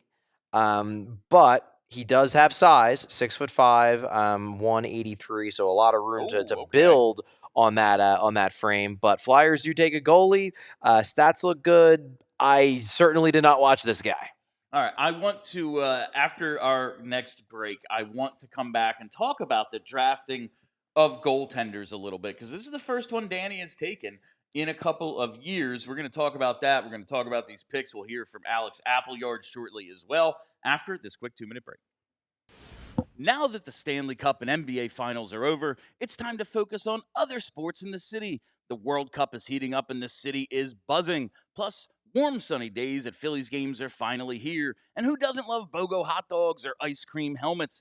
And now there's never been a better time to start something new at Bet365. Bet365 has 90 million users worldwide and live streams 780,000 events each year. And right now, new users get $200 in bonus bets thanks to their Bet $10, Get $200 promo. All you have to do is sign up, make a $10 bet, and they'll throw you $200 in bonus bets. At Bet365, they know the only thing better than winning bets with your own money is winning bets with theirs. So download the Bet365 app and use code PHLY365. Bet365, where winning is everything. Gambling problem? Call 1-800-GAMBLER. 21 plus only. Must be physically located in Pennsylvania. T's and C's apply. In-app only. The Fanatics app is the all-in-one destination for every part of your sports fandom. You can get official gear for your favorite teams and players, including the latest drops, exclusive releases, and must-have merch all in one place. It's also more than just shopping. You can play free daily games in the app to earn fan cash, which you can spend on jerseys, game tickets, collectibles, and so much more. You can get notified about the latest trading card drops like Topps Chrome NFL, Cosmic Chrome Basketball, Topps Chrome Black Baseball, and more. You can grab a jersey from this year's draft picks or any of your favorite Flyers players. Check out the free games in the Fanatics app throughout the playoffs for your chance to win fan cash. Play the free home run pick'em game in the Fanatics app for your chance to win $250 in fan cash. It's all in one place, all built for fans just like us. Download the Fanatics app and start cashing in on your fandom. Get it today at allphly.com/fanatics. App access open to all, 21 plus to play. No purchase necessary. U.S. only. Void where prohibited. All right, welcome back, PHLY Flyers Draft Day Live, presented by Wawa and Ashley. We're in the Xfinity Mobile studio, Charlie, and for the first time since, I believe, 2023, Danny Briere has selected a goaltender. I feel like this was necessary. When you look at the goalie depth chart, they, of course, have their two guys in the NHL with Vladar and the newly acquired Joseph Wall. They have a couple guys in the AHL who they drafted together in 2023, Bjarnason and Zavragin. And that's really it, other than Kolosov, who was drafted before Danny got here. Or before he was GM. I think we all probably expected they were going to take a goalie, at some point in this draft. It's just interesting. This isn't a guy who was rated by many of the public draft areas. That doesn't necessarily mean he's going to be a bust by any means, but not rated by EP, not rated by Prom, and I don't believe he was rated by Wheeler as well. I will take a look at that now because they let you sort via goalies. So let's see here. He's number 60 on Promen's board. There we go. Okay. There we go. Okay, so they get him at 62. So Corey liked him. All right, so there we go. Corey's quick write-up is he played most of the year in Czech Junior, performed well, but it was great performances in international games that made his NHL prospects interesting. Huge goalie at over 6'5", moves well enough for his size, although Corey did give him a below average in skating, showing enough quick twitch in his lower half to make stops versus pros. He's aggressive and intelligent, finding a way to square up a lot of pucks and be in position without too much extra movement. He has the traits to be a backup in the NHL. So, yeah, the goalie evaluation is weird. Obviously, everybody has. Oh, and Wheeler did have him at 92. So this is actually a Wheeler and Pronman like him. EP did not like him as much. The one thing, though, that Wheeler did say is, I don't think he's the kind of goalie you take in the second round. Well, the Flyers did think he was the kind of goalie to take in the second round. They do so. They do so with their second pick in the second round. It was the 30th pick of the second. So round 3 beginning fairly shortly, Charlie, or it's got to be already underway. Yeah, now, right? we're in round 3 now. We are now in round 3, and Joe Aginla's off the board. Oh, Joe, and it's Calgary. Yeah, and are they related? Do we know if they're related? I did not look into Joe Aginla, but let me check if there is a yes. He is Jerome Aginla's father, or Jerome Aginla is his father. He is Jerome Aginla's son. And Tej Aginla's brother. So they got an Aginla. It wasn't Tej, the one who's like probably going to be a star, but they got one of them. But now cool. But now they have. Hey, you guys want to be the new Kachucks? Ooh, it's fair. They have the draw. It's Everyone trying to become a destination. It's fair. They just made themselves a destination for Tej Aginla when indentured servitude of restricted free agency is over in 5 or 8 years. But that's fun. It's Joe Aginla. Jerome, Tej, Joe. One of my favorite parts of the. It's very, very funny. They got really cool, unique names, and then Joe. All right, so that is. It's going to be a minute before the Flyers pick again. They have the 24th pick of the 4th round, so it seems like a great time now to bring on our prospect analyst and foreign correspondent, Alex Appleyard, to discuss the Flyers' first 3 picks of this draft. Alex, let's start it with going back to last night. Flyers trade down from 21 to 27. They draft a gigantic defenseman we all knew they were going to take in Sokolovskii. What was your reaction to that pick? I wasn't surprised by it, put it that way. I don't think anybody was. Rumblings that the Flyers really liked him, and obviously there's the London connection. He fits a lot of what they've seemed to trend towards, especially in the last 3 years on defense. When you look at some of the players they've taken and they've got in the system and they've traded for, they like size, they like guys who are mean. But he isn't just that. I'd like to preface this by saying, he's been on my radar for a very, very long time. Like, for context, he was playing on this D13 Unos Yekaterinburg team at under 16 level, which was stacked. I was scouting them at the time because they had Shilov and Vlasov, who, were coming to the USHL. And alongside that, they had, Zhukov, Prima, Molgachov, who all might get drafted late this draft, and Povarov, who's a goalie who's going to be drafted in this draft. And then a few guys for next year's draft as well. So this was a stacked team. This was almost the equivalent of like a NTDP crop, just randomly playing out in Siberia, in Russia. So And the first time I ever saw him, when he's, you know, a 15-year-old kid, you're like, who's this kid? He's absolutely enormous and he can skate pretty well. But even at the time, he was probably the 10th best player kind of on that team. So the talent was always visible, but yeah, he was raw at under 16 level, and frankly, he still is raw. I'll say the good things first that I actually like, because this isn't a pick that I totally dislike. This isn't the same as, for example, if the Flyers would have drafted Wang last year, I would have been very disappointed, because I think he's a far worse player, even though a similar archetype. So with the good, you know, yeah, the headline, which I think everyone knows, is he's 6'7" and moves incredibly well for his size. Like, it's not just that he's good in a straight line, like he's mobile and has solid top speed and stride, and he doesn't lose much in terms of his skating when he has the puck on his stick. Now, I do think in some places his level of skating might be overstated. For example, the Flyers took Carter Amico last year, who I think is a technically better skater and a slightly better athlete. But Sokolovski's even bigger. And yeah, he probably uses his skating more functionally than Amico. You know, one of the things that I really, really like about him is how he uses his skating defensively. So his zone defense, I think, like his blue line defense, one of the things that a lot of big guys really struggle with is blue line defense, and he really doesn't. He uses his mobility really well to keep a good gap, to channel guys wise, uses his stick well, is physical when he needs to be, and then when he brings a guy to a boards, I don't think anyone in probably the CHL wins more board battles. I think the statistics delving into Instat this year, where he won 64% of all battles, like man-on-man battles, which you'd rarely get higher than that. So yeah, that's the really good, I think. And then there's other little things as well. You know, he's solid on retrievals. And one thing that I think separates him from a lot of big guys is that when he actually gets the puck on his stick in the defensive zone, he doesn't just fling it off the boards. He generally plays a pretty calm, considered game. He'll either bank it off to wingers, he'll try and look for a pass through the middle, or he'll pass to his defense partner. So there's some of the good things. And I do think that despite the low point totals, you know, obviously 8 points in 60 games in the CHL is worrying. But there is some context to that. And when you look at his actual skill, he can handle the puck and surprise opponents. Like, there's times when he gets the puck, when he corrals it, when he can walk past guys, when he, you know, takes the puck onto his backhand and protects it and just skates past people with his long reach and his strength.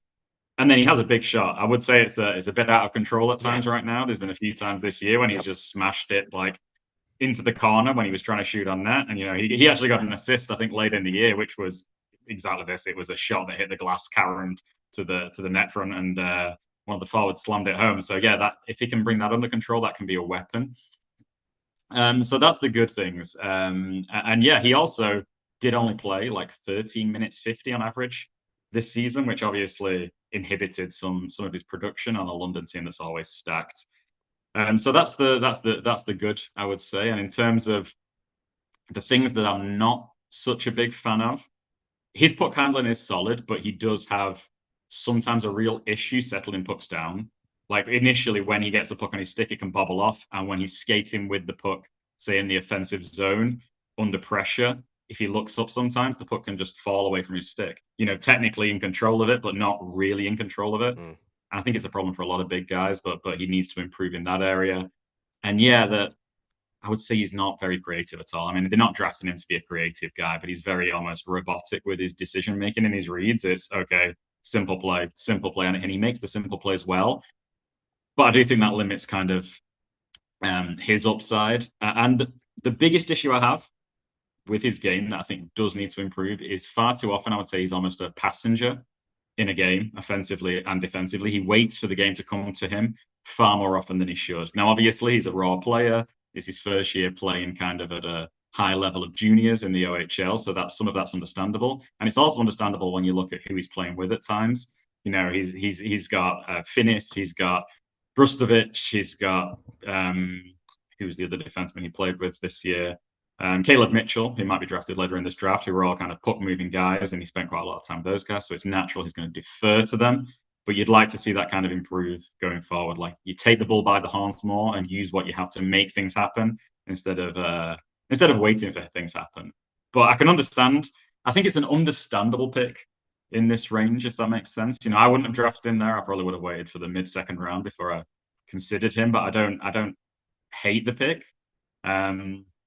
And yeah, I mean, I know the reason that they drafted him is partially as well because of in the playoffs, he ended up playing 25 plus minutes a night versus Sault Marie and was solid there. I would state though that they did go out of the playoffs versus a team they probably should have beat. And yeah, he's an interesting player, and I think I can see a world where he potentially becomes a number 4 defenseman. You know, the names have been thrown out before, but in the mold of Zadorov or ALLCITY, I think that's realistically the ceiling for him. And that could be a unique player if he reaches it. Now, I would also say that for me, it's more likely that he becomes like a Jakob Kindle, Jared Cowan, Sam Moran level guy. He'll make the NHL. I don't think there's a doubt that he'll make the NHL, but I think it's more likely if he becomes a guy who's getting a bottom pair guy, unless he really takes a jump offensively next year.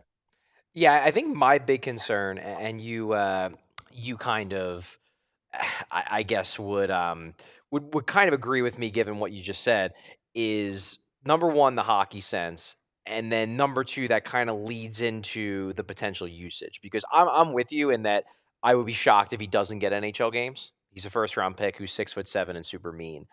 But I worry about, like, there are some guys, like, let me put it this way. If you take a boomer bust high skill winger in the late first round, he could boom and be a 70-point scorer and everybody's happy. And if he busts, well, he's just never going to make the NHL, so whatever. Like, it just didn't translate. Whereas if a 6'7" mean guy is real bad, they still might give him 200 NHL games where he's going to be real bad in those NHL games and drag your whole team down. Like, that I think is my big worry, because I worry that, like, if the hockey sense doesn't develop, he's going to be a liability out there.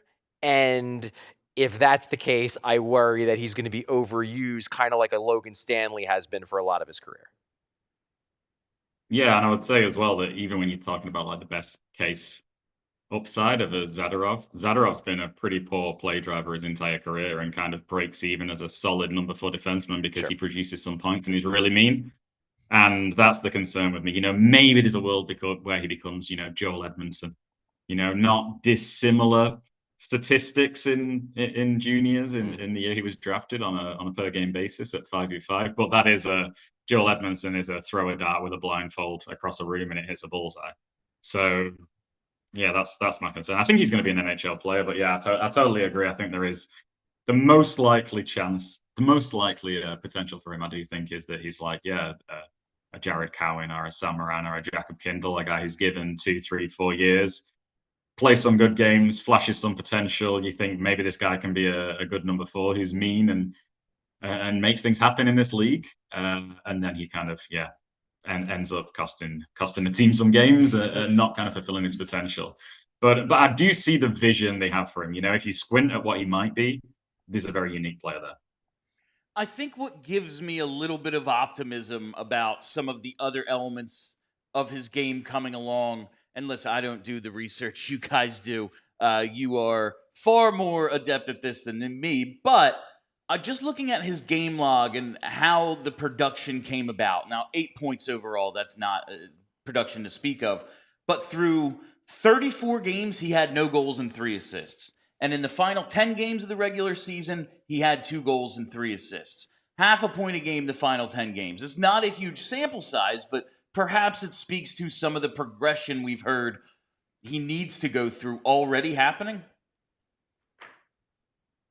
Yeah, and I think as well I think he got a bigger role, really. I think he didn't really play any games apart from blowouts. See, I know there was one game I watched against Erie earlier in the season where they were winning, like, I don't know what the score was. Let's say it was 6-1, 30 minutes into the game, and they were like, okay, Maxim, go out there and do what you can do. But it wasn't really regular that he played even 16, 17 minutes until the last 10 or so games of the season. I think Linus Funk was struggling with an injury, and some other guys they'd moved on from 1 or 2 of the defensemen, so there was a role for him there, and he ended up playing the top 4 alongside some really good puck movers. And I think that for me is the bottom line. I think if he can be more assertive in his play, if he can make better reads, and you pair him with a guy who can move a puck up ice, I think that's where you might find a number 4 or 5 NHL defenseman who can be a positive. And I'm really happy that he's going to NCAA. I know it's like de rigueur these days now.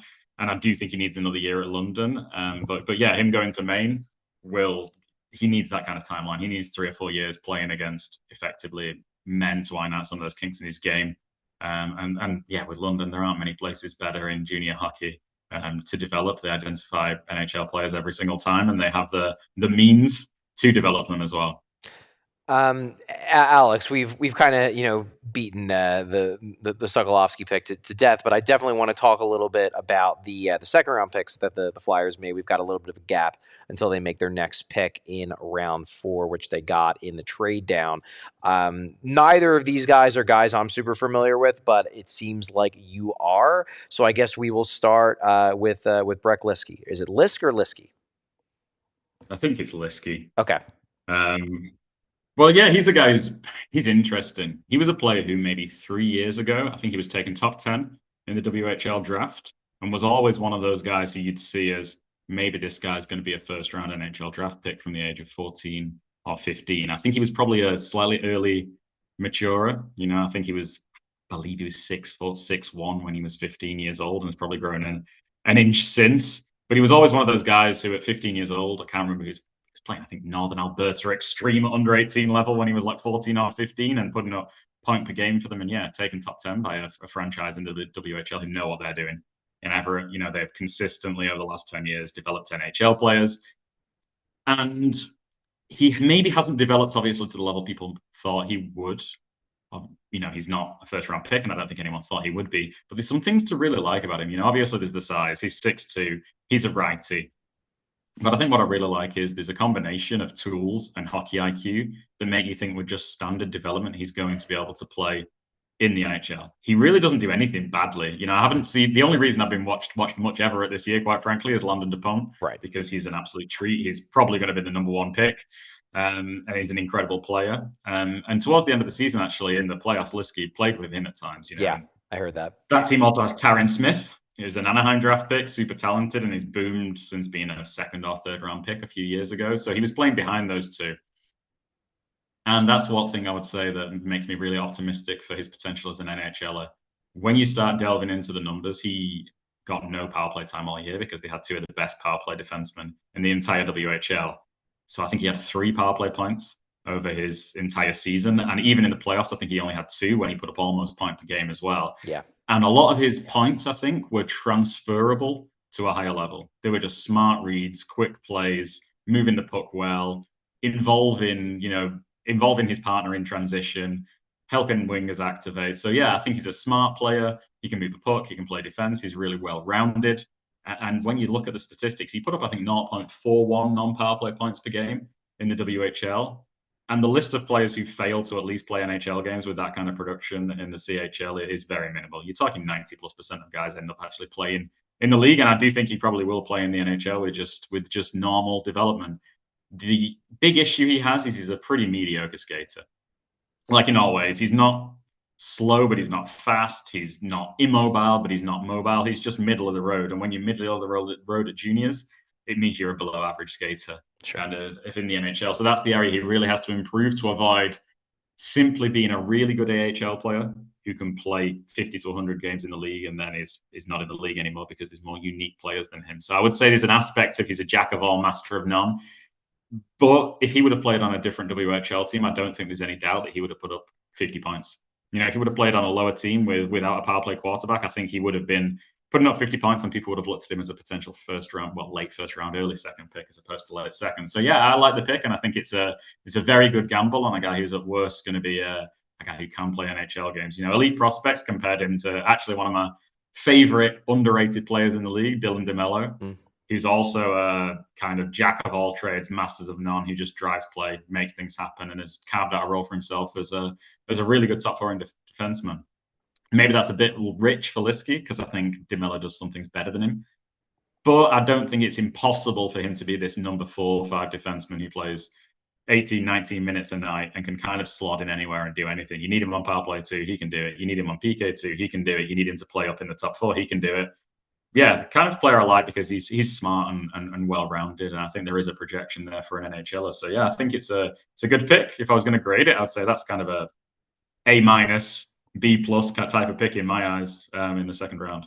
Yeah, it definitely seems like the statistical profile is strong. I'm looking at his micro stats that Elite Prospects tracks. They look good.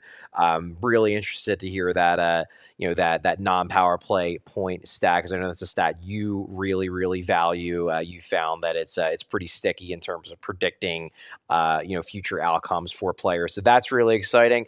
This was not a guy that I was super familiar with, but the more I am reading about him, I'm intrigued to watch some tape of him over the next couple days. But the more I'm reading about him, I think I'm with you. That this strikes me as a profile that maybe not a super high ceiling, but you're probably not going to get a super high ceiling guy in the mid to late second round of a draft that isn't the best draft. So I'm with you. You're obviously much more knowledgeable about this guy than me, but I'm liking this pick.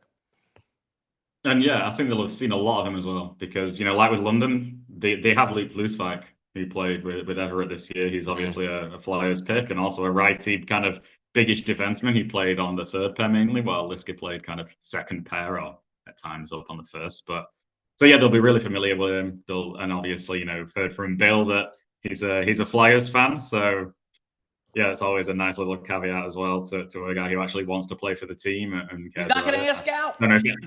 Seems unlikely.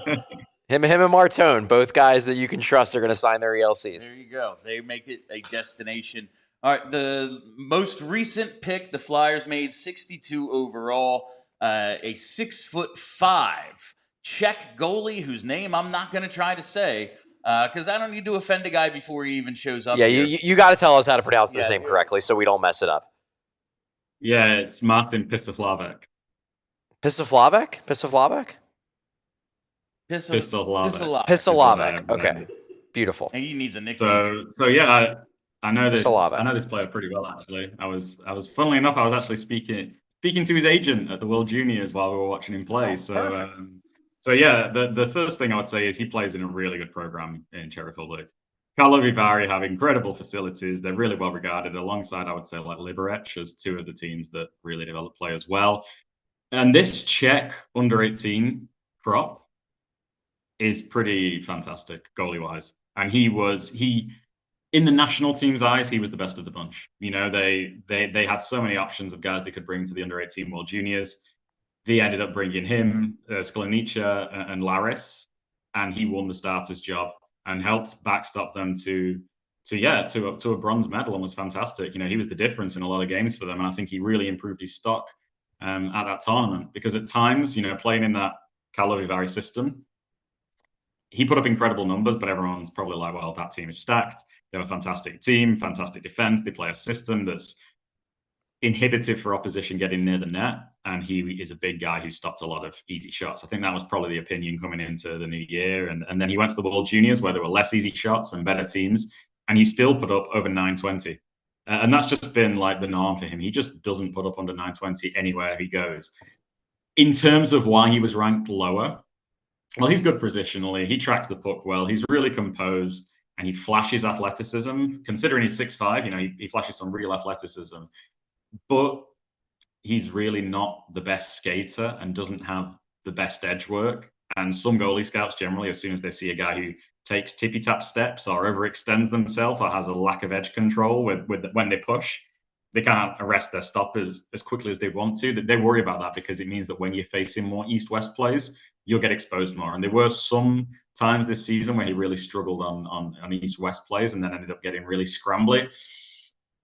But I do think that he's a player who could be an NHL goalie. I do, my intuition says he's more likely to be a really good backup if he hits, as opposed to a starter, just because he doesn't have that incredible athletic profile and really high-end skating, which frankly 85% probably of NHL starters have these days, because he's becoming just an increasingly athletic position. And more of the guys who fit his mold of big, solid, composed guys who rely on kind of positional foundations and their size generally end up as like really solid backups. So yeah, I don't dislike the pick. Probably might not have taken a goalie in the second round if it were me, because I think this draft is really deep with goalies, with a lot of guys here almost splitting hairs between. But yeah, he's a solid goalie, and he'll definitely help the pipeline in terms of a guy who at worst should be like a good AHL goalie, I think, projection-wise. Here's my question for you on PHLY. Because I know nothing about the Czechia pipeline. Is he a guy who we could expect to be like a regular at World Juniors in the next 2 years, or is he pretty far down that list? Oh no, he right now he's probably they have a really good group, obviously, and like they had Trebal, who's late 2007. He's probably gonna be the starter going forward, but he'll probably be on the team next year, I think, presuming how much they like his game, because he was the starter for them at the World Juniors. He was the starter for them at Hlinka. He was on the World Hockey Challenge under 17 team. Can't remember who was the starter or the backup there. But he's always been considered by the national team as one of the best 2008 born goalies. And it seems like the tide has swayed even more towards him this year, even though they've got a fantastic deep crop of goalies. Gotcha. So probably Trebal will be the goalie for next year, but maybe in that in that second year before he goes ineligible, he'll still be 19 years old. We could potentially, if he keeps developing well, see him as the starter, because that would be cool. It's always fun to watch, to watch goalies be the main guy for a legitimate. Not that like Czechia is going to be one of the favorites to win World Juniors, but they're going to be in the mix. They're a quality hockey country. It's always fun to when you get to watch a guy carry the load in that tournament. Yeah, definitely. And there's a chance. Next year I think it's very unlikely. They have a good group of 2007s as well, and he might make it as I would say the third goalie. But then the year after, he's the odds-on favorite to probably be the starter for the 2008 age group. All right, Alex, thank you so much for joining us. That is USHL scout and PHLY prospect correspondent Alex Appleyard joining us on the Xfinity Mobile call-in line. I'm sure we will talk again shortly in the next couple of days or weeks as they round out this prospect core and make a few more draft picks. But thank you for your time today, Alex.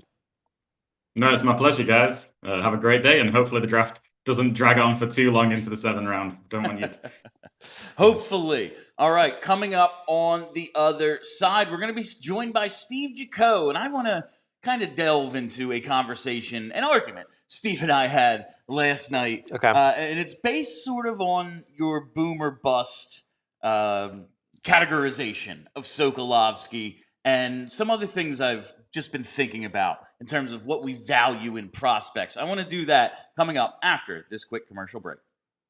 If you're feeling it after a tough workout, a pickup game, or just feel everyday life catching up to you, do not ignore it. You got to go with the best, and that's Rothman Orthopedics. They've earned national recognition as the #1 physician practice by Castle Connolly for having the most top doctors in orthopedic care. That means top-tier specialists right here and ready to help you. Scheduling is simple. Just visit rothmanortho.com/PHLY to book your appointment. Check out Rothman's Fast Schedule program for access to their VIP scheduling team to get scheduled with the right provider. Or tap into Rothman Now for immediate virtual access to an orthopedic expert who can point you in the right direction. Don't wait out the pain. Go to rothmanortho.com/PHLY and take the first step towards feeling like yourself again. Again, that's rothmanortho.com/PHLY and take the first step to getting back to being yourself. Hey, everybody, how you doing? Well, if you've got heat and humidity sneaking in, the answer is probably, well, not good. If your AC isn't cranking like it should, you don't have to worry, though, because Ace Hardware Home Services has got you covered. From AC repairs to water heaters, plumbing, electrical, their trusted local pros bring the same helpful service you know from Ace right to your home. I've had some problems with my AC in the past, and you know who I called? I had Ace Hardware come to my home, and let me tell you, they are the real deal, and now it is cranking like it should. Whether it's a quick fix or a bigger summer project, they've got the tools, the know-how, and the people to get it done right. Got that leaky faucet that you've been ignoring, or other appliances acting up? Ace Hardware Home Services, bringing helpful to your home. Visit acehardwarehomeservices.com to get started today. Again, acehardwarehomeservices.com. There's nothing worse than no AC in the summer. Ace Hardware Home Services has you covered. All right, welcome back to PHLY Flyers Draft Day Live as we're coming to you from the Xfinity Mobile studio in Atlantic City. We've had some great guests so far. The Flyers have made 3 picks, and there's still quite a bit of time before they pick again at 120. We have 84 on the clock right now with the Edmonton Oilers. So I wanted to get into a conversation that Steve and I had last night, kind of based on something you said. But right now, I'm going to tell you about the Philly Sports Trips Draft Wrap. That's right. It's time to talk a little Philly Sports Trips. Make sure you check out Philly Sports Trips and True Fan Travel. They're going to Ireland, and they're not going alone. A full week in Ireland, 5-star accommodations, golf, and the Flyers alumni. It's in July 2027. You can book. Yeah, you can place a deposit right now. Get it booked. It's going to be a great time. But the Flyers have made 3 picks thus far. Charlie, a couple of defensemen, and a goaltender. Yep. It was interesting, Alex saying he might not have taken a goalie in round 2 just because he thinks this crop is so deep. They've Danny Briere, this is his 4th draft. They've only taken a goalie one other time, and they took 2 with back-to-back picks in 2023. Carson Bjarnason, Zegras of Ragan. Perhaps this is an opportunity to stock that pipeline a little bit and go again. It did seem like the stage was set for them to take another goalie, just because they did take the 2 in 2023. They had Kolosov from the previous regime, but then 2024 no goalies, 2025 no goalies. I'm of the opinion that you always want to be adding fresh blood into the goalie pipeline because goalies are weird. You never know. Like a 5th round pick can turn out to be the best goalie in the world. A 1st round pick can barely make it past the ECHL. Like goalies are just so weird. You just got to throw a lot of darts and hope that one ends up in the bullseye.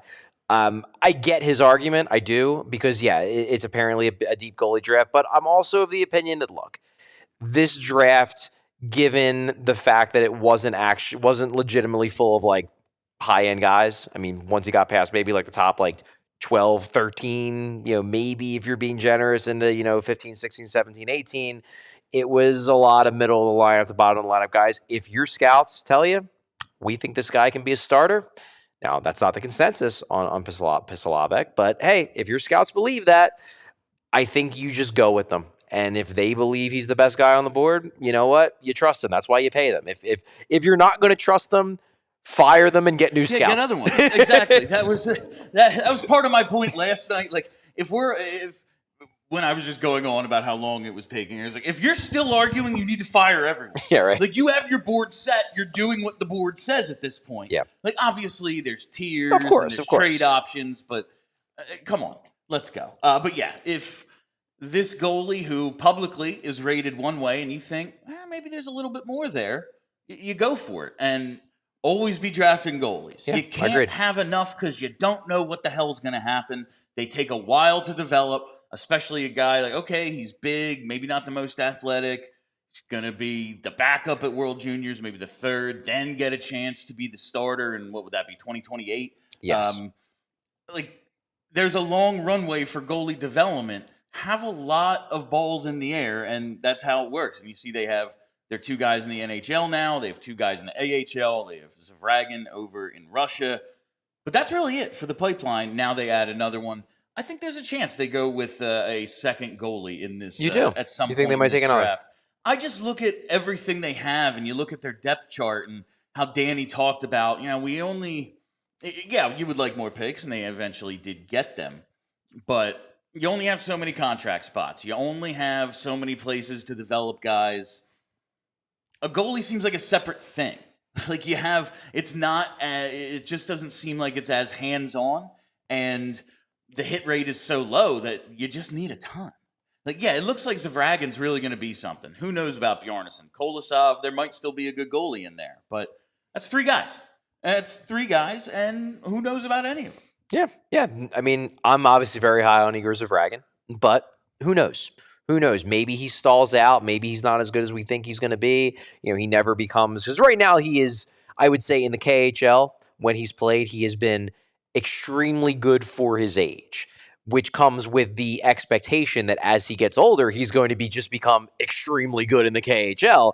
If he never gets there, then maybe we were a little bit too high on him. I think he's going to get there because I do believe in the upside. I believe in the talent, but you can't know for sure. You can't know for sure, so you got to keep throwing darts at the goalie position. The good thing for the Flyers, though, is that, and look, this hasn't been announced yet, but I think we're all operating the assumption that whether it's July 1 or shortly thereafter, an extension is going to be announced for Dan Vladar. In the moment, the Flyers don't seem to need goalies at the NHL level. They made the trade for Joseph Wall. He's going to be a quality backup as long as he stays healthy, and Vladar looked very legitimate this season. But you still want to be developing them. I think they still at least want one of those three in Zvragin, Bjarnason, or Kolosov to step up and become that guy. They only have Wall for a little bit of time, and they'd like to have one of those guys be ready to slide in by the time he is waving goodbye to the Flyers organization. Absolutely. Speaking of goalies waving goodbye to the Flyers organization, we didn't get a chance to talk about this last night, but while we're talking some goalies, Sam Ersson, or at least his RFA rights, traded to Ottawa for a 5th next year. The only goalie Ottawa has actually under contract right now is Linus Ullmark. Yeah, so he might be the backup. He could very well be the backup. Like James Reimer's a UFA. He's 100 years old. Levi Merilainen, he's only 23, but he put up a .860 last year. I don't know why you would trade a 5th-round pick for a guy's rights if you weren't planning for him to be your backup. Doesn't make sense to me. It does not make sense, and I got to believe Merilainen's probably either waiver exempt or doesn't matter. He put up an .860, we can waive him. So if Sam, I'm glad he's going to get a shot to at least compete. While I think his time was up here in Philly, I am glad to see they have upgraded the position, like JJ said. Yeah. I'm glad he's going to get another chance somewhere else. I think that's cool. And the way Ottawa defends, perhaps he can find more success than he had here. Yeah, I mean, I'm rooting for him. I think, I know this is something that fans who obviously don't have direct access to the players like I do, like the Beats do, like Jim Jackson does, it doesn't matter to them so much that Sam Ersson is a really, really good dude. But I do know him as a human being. Yeah. I did interview him for years, even when he was a prospect dealing with injury issues, and then when he looked like he was taking over the #1 job. I did features on him. And there are some guys when they leave, you're just and didn't even hate them. But you're just like, oh, okay, well, there you go. Bye. Yeah. Cool, cool covering you for a bit. And then there are some guys when they leave, you're like, man, I really hope he figures it out. I hope he succeeds elsewhere. Sam Ersson is one of those guys. He's one of those guys where, just a genuinely good dude. There's a reason why his teammates always went to bat for him, even when he was struggling, because he's just a good guy. And it's really easy from afar to root for those guys to figure it out. So I want Sam Ersson to figure. I don't know if he could be a #1 or even a tandem goalie, but even if he just ends up being a solid backup goalie and has, another 7-8 years in the NHL being a solid backup goalie, I will be really happy for him, because I like to see good people not get rewarded for being good people, but I like to see good people succeed. I like to see it work out for them. Yeah, as I've said, my thing is that the world isn't fair, and I know that the world isn't fair, but God damn it, I wish it was. So it's really nice when it feels like we're getting a little bit of fairness in this unfair world. Speaking of fairness, Charlie, I said there was a price at which I would be very interested in Mason McTavish. It's not that price. Number 15 and number 29 is not that not price. Not that price. My God, that seems like a haul. Now, he's put up some decent numbers, and he does have the draft pedigree. And it's a bad draft. So it's not like this is, oh, yeah, man, it's like what the 03 draft, where it's number 29 was going to get you a good player. Or even the 2024 draft. Yeah. But 2 firsts? I guess the Blues really are ready to compete a little bit. It's not like he doesn't score. He's averaged 19 goals, but my thing was I want him if they're giving him away. But that was not giving him away. They got more for Mason McTavish than they did Trevor Zegras. That was the thing. Considerably more? That was the thing that blew me away. And that just speaks, number one, I guess it's not apples to apples because, different drafts, different years, sure. teams have more cap space and whatnot. I get it. I do. But,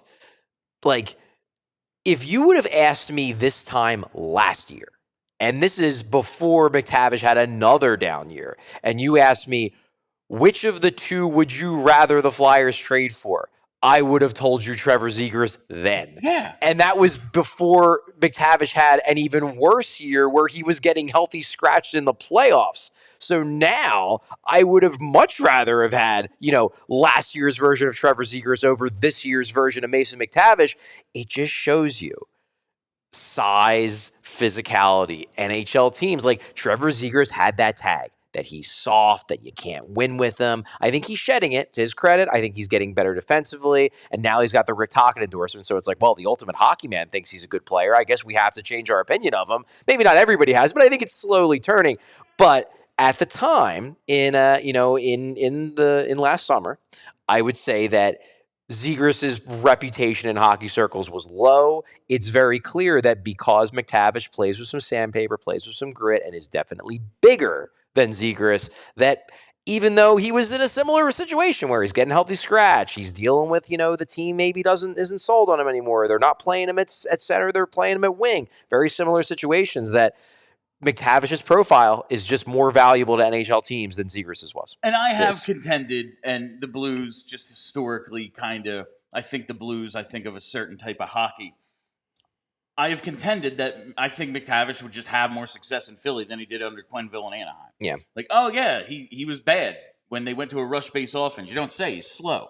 Like, okay. Yeah, I do think the straightforward kind of power forward that he is may have been more successful here. For 15 and 29, even in this draft, no. Absolutely not. That was never going to be my price. The Flyers did a really good job with the Zegras deal of buying low on a guy, and buying low on a guy that they were able to buy low on because the league was unfairly low on him for reasons that really didn't matter as much as the league thought they mattered.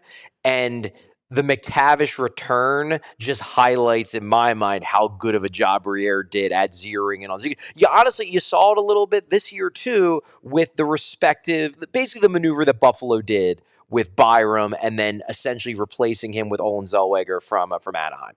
They get the 4th overall pick for Bowen Byram, who, 6'1", he plays decently big, but he's more of like a 4th forward type rover guy who scores points. They get the 4th overall pick for him. Then they backfill that by trading a 2nd round pick for Zellweger, who is statistically better than Byram and stylistically not all that dissimilar.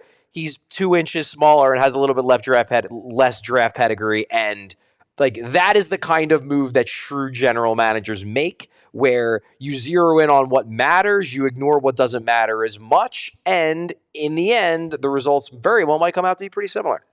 All right, Bridge, should we break here and then bring Steve on after the break? Does that make sense? Okay. After this quick 2-minute break, we'll be joined by Mr. Flyperbole, Steve Jaco, to continue our Sokolovskii conversation from last night. Just stay tuned for 2 minutes. This is the event you've been waiting for. Ashley's 250 hours of savings Stars and Stripes event is happening right now through July 5th. Right now, you can save up to 20% on all furniture or take advantage of 60 months no-interest financing. Plus, don't miss the $250 Doorbuster Flash deals, special July 4th giveaways, and limited-time savings throughout the event. If you've been thinking about updating your home, now's the time. Find unbeatable value on the styles you love at Ashley's 250 Hours of Savings event. Visit your nearest Ashley store or head to homestores.store to learn more. You know it's officially summer when Hoagie Fest comes back to Wawa. And I've got to ask, what's your go-to Wawa order? For me, it's the breaded chicken strip hoagie with buffalo sauce, pepper jack cheese, onions, and pickles. Well, Hoagie Fest is back, and this year it's bringing even more value to the table. Right now, you can get any shorty hoagie, wrap, or chicken sandwich, plus a bag of Hers chips and a small fountain drink for just $6. And if you're feeling extra hungry, make it a classic meal for only $8. Whether you're grabbing lunch between meetings, fueling up before a game, or making a quick stop on a summer road trip, it's an easy, delicious meal at a great price. I know I have never once made a trip down the Sea Isle without a Wawa stop, and judging how many people are always in that parking lot, I think you agree with that. Listen, it's big flavor, it's great value, it's same Hoagie Fest energy we all know and love, but it's only here for a limited time, so get it while you can. Hoagie Fest is back at Wawa. Gotta have a Wawa. This is the event you've been waiting for. Ashley's 250 Hours of Savings Stars and Stripes event is happening right now through July 5th. Okay. Right now, you can save up to 20% on all furniture or take advantage of 60 months no-interest financing. Plus, don't miss the $250 Doorbuster Flash deals, special July 4th giveaways, and limited-time savings throughout the event. If you've been thinking about updating your home, now's the time.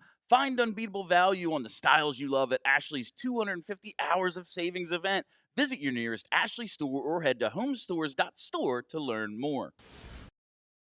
All right, joining us now live on the PHLY Flyers Draft Day Live Part 2, it is Mr. Flyperbole, Steve Jaco on the Xfinity Mobile call-in line. And Steve, I wanted to continue the conversation you and I, and Kelly, but I think you and I had the more passionate exchange about the Sokolovskii pick last night. And I preface all of this by saying I have no idea whether he's going to be a star or he flat out sucks. No clue. But Charlie, when we had him on last night, called Sokolovskii a boomer bust, non-traditional, but boomer bust guy. And this being, it is a play on upside, but not the kind of, goal scoring, dynamic skill upside that we normally, maybe he could score 50 goals, or maybe he's just going to score a bunch in the AHL and not good enough. That's kind of like a boomer bust guy in most people's minds. So last night we had that conversation about swing for upside on high-end talent. Now, I know what you meant by that, Steve. But at 21st or 27th, taking a guy with the potential to score goals and as a skill player, I just don't know if that's always going to work. Sometimes I think we might overvalue real fancy puck handling and pumping in one-timers at low levels against bad goalies. Well, yeah, McDavid, the top 1%, the top 5% of NHLers, those skill guys, they can translate the high-end skill, 100%. They're elite. But players who kind of just take advantage of the level they're at, I think the more translatable skills to the NHL are the ability to win physical battles. How much of hockey would you say is physical battles? You're really building this up, my friend. You really are. He has a whole setup. Oh my God. I'm like sitting here like, oh man, any day now, Bill. Let me get to it. Listen, one of the things we talked about last night early in the show was we talked about some of the great picks the Flyers have had in the 20s, and those are skill picks. Claude Giroux, Travis Konechny. You get some real franchise-changing skill guys there. So it is possible to get them there. With this draft, based on what I've heard, I don't know if necessarily that was the case. Clearly, Danny Briere didn't feel that that was the case because he thought the right move was to move back and draft this just gigantic human being. I slept on it, and I feel better about the pick today than I did last night in the moment, because all I had heard coming into this was just like, this guy's a pylon, this guy's just big. So when you hear that stuff, it's like, ugh, I don't feel good about this at all. They drafted a guy purely because he's a large human being. But then, after hearing what Charlie said about it, after reading some of the analysis last night, I feel a little bit better about this.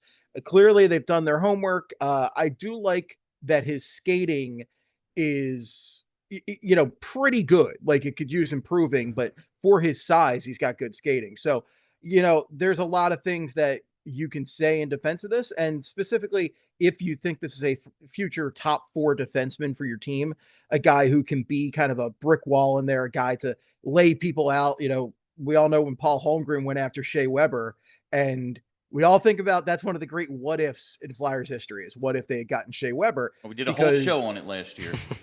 Right. I mean, it's one that we just keep going back to for a reason, because that's the kind of defenseman that, if it works out, can completely change the game for you. I mean, Zdeno Chara was such a game changer for years, and that's one of the only comparables with that sort of size that I can really think of off the top of my head. So this is a swing in a different way. This is a swing as far as going for that size and hoping that a guy with his proportions can really work out and hang with the NHL game. And if he can, this really could be a huge asset for the Flyers. So I feel better about it today than I did yesterday.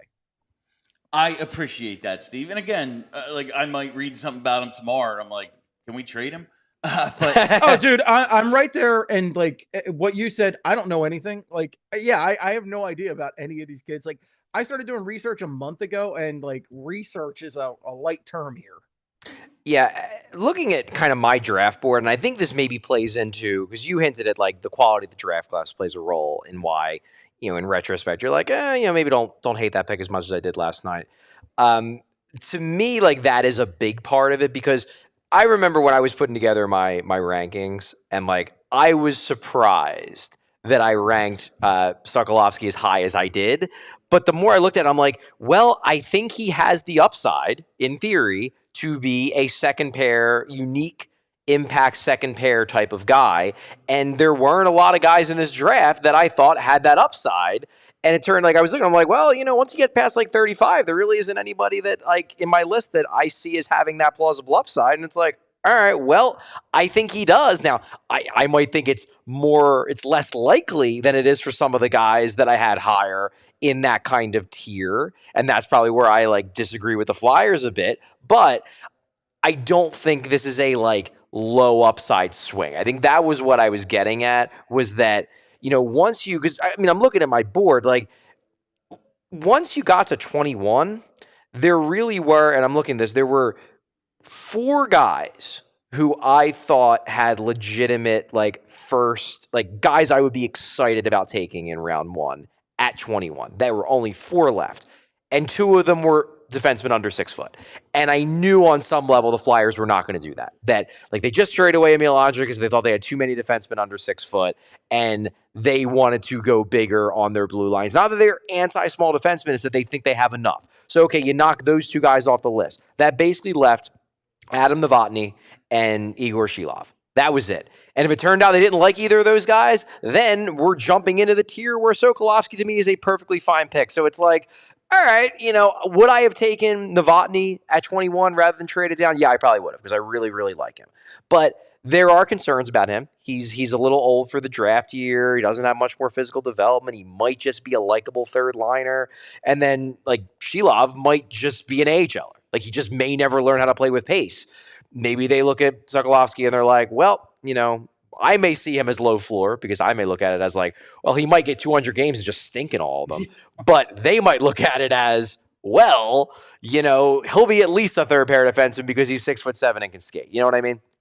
Yeah, exactly. Yeah, that size is, I mean, you can't teach size, right, fellas? But it is something we joke about, but that is a big factor here, that he is just such a large human being, and that is tough to play against. That is, if he works out, if he can hang out with that NHL game, if he's laying guys out, and from the clips we saw last night, he can lay guys out. He can be a fan favorite very quickly. And listen, the size is one thing, and if it was like they just drafted him for that, I'm like, what's really the difference between him and a 6'4" guy if the 6'4" guy is actually, better?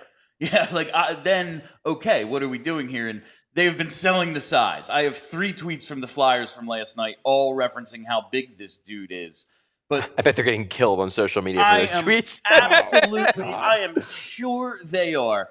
But I guess my point of all of this was, it's not even about, like, the size or this particular pick. It's about what we value when we evaluate these guys. I always think back to hashtag I Dream of Druin, right? And you just saw that highlight tape, and he was basically Xavier Laflamme from Goon. Yeah, right. Like, it was like, is this real? Like, is this freaking real? And then you see him in the NHL and goes, oh, like, yeah, he's not good enough to do that consistently. He's a fine enough player now. He's made a career for himself, but my God, a little overdrafted maybe? That stuff doesn't translate unless you're freaking amazing.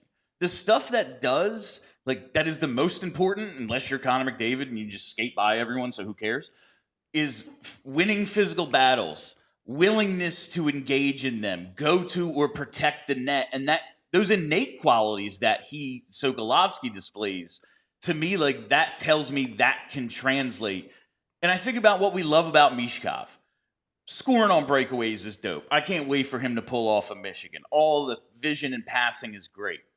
But he scores greasy goals. He will have a baseline of the 20 goals he scored in this down year because he knows how to get to the net and do that stuff as well as be exciting as hell when he's on his game. And we've seen the Flyers. Go ahead. I was just going to say that we've seen the Flyers have a lot of problems with these corner battles in the past couple of years too. We saw it specifically in the playoffs when they were a little bit tired. We'd see times where they're pinned up against the boards and they can't win those puck battles, and that's very frustrating. And if this is a guy who can come in, clear some bodies and help them win those battles, that could be a game changer. And also clear the way for the goaltender, so they're getting a clear line to the puck and everything.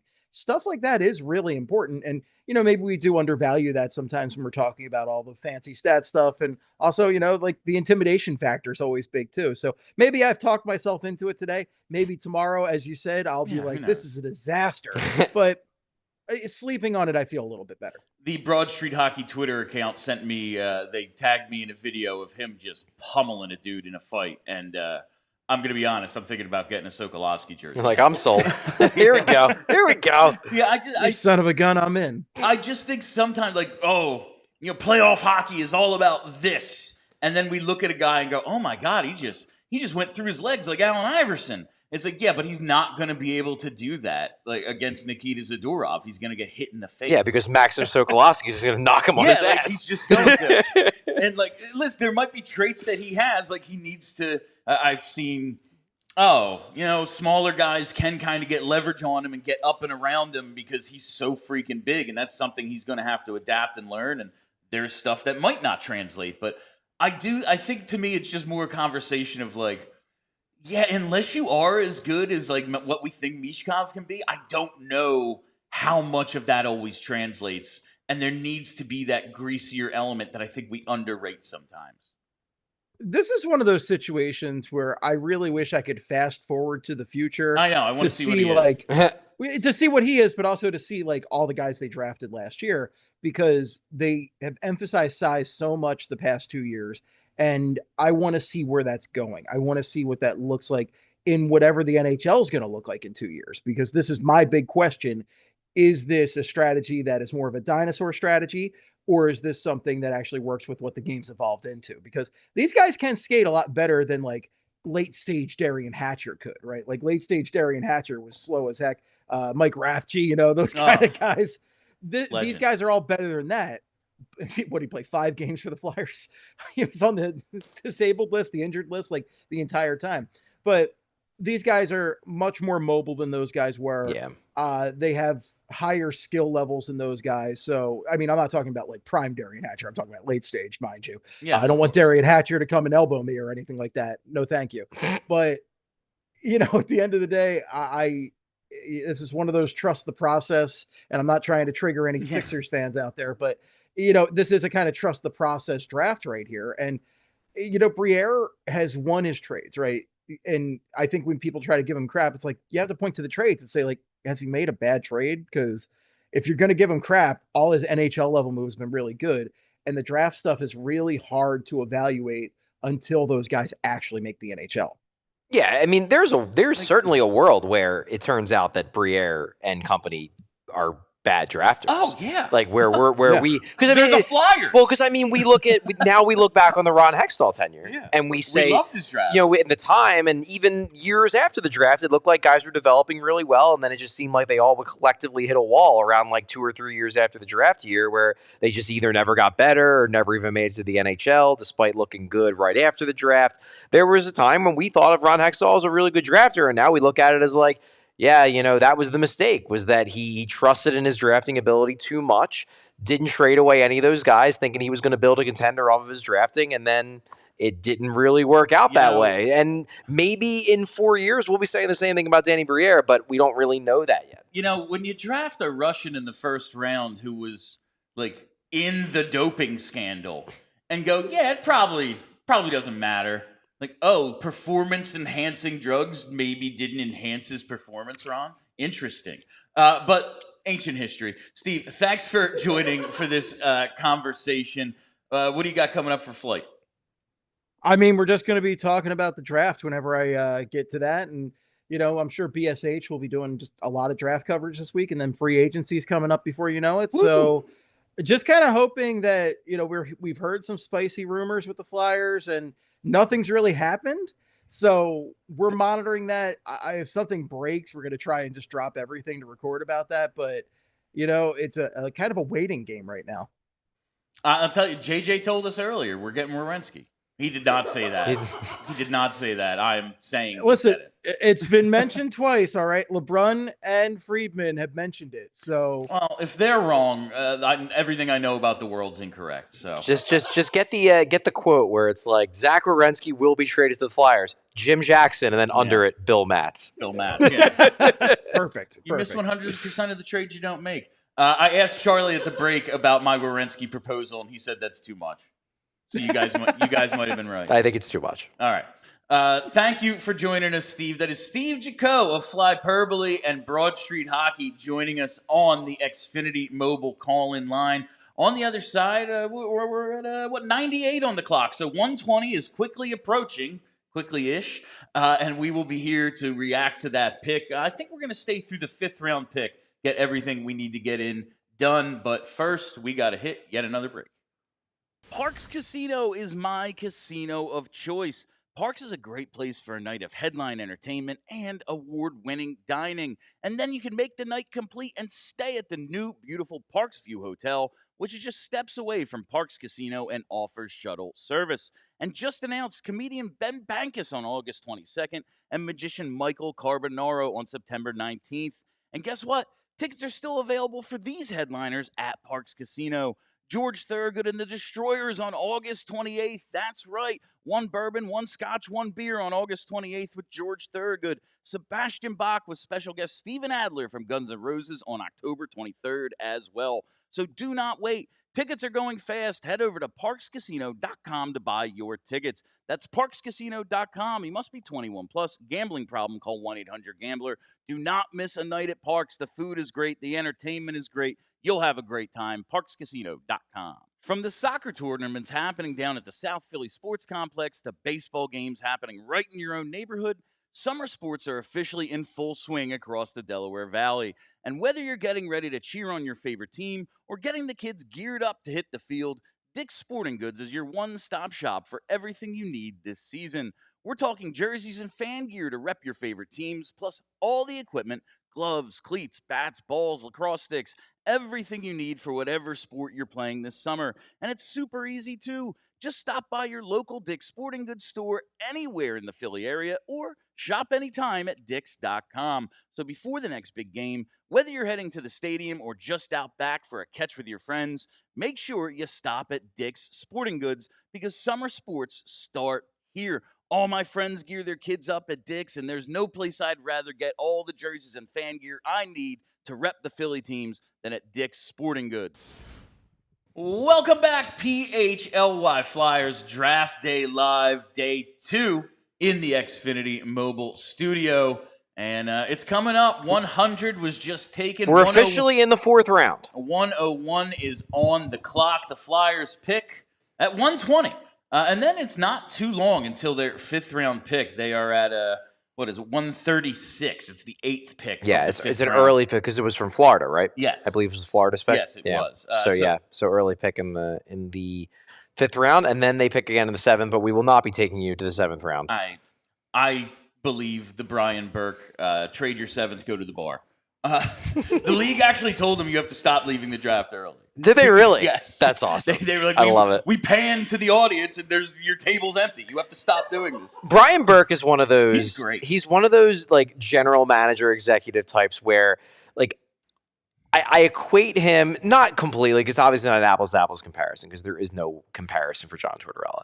But Brian Burke is one of those people where it's like, I don't know if I want him running my team, but I want him in the league because he's just fun. 100%. He makes it more entertaining to follow the NHL if he's running a team. He was talking about, and we'll get to this Danny stuff I want to do in a minute. We have no more breaks to hit. We're just rolling now. So, he was talking about how he learned to be a GM, and he was like, my training was, like now there's so many picks for futures and little moves and stuff, and how I was taught is, you're going to make a 1-for-1 trade? Let's make a 2-for-2 trade. How about a 3-for... Like, make the biggest deal possible. It's so good. No, I don't want to trade for your second liner. I want your captain. Yeah. Like, that sort of stuff. Like, he made it fun. Like, he got the Sedins. I think he's traded for Pronger like 3 times.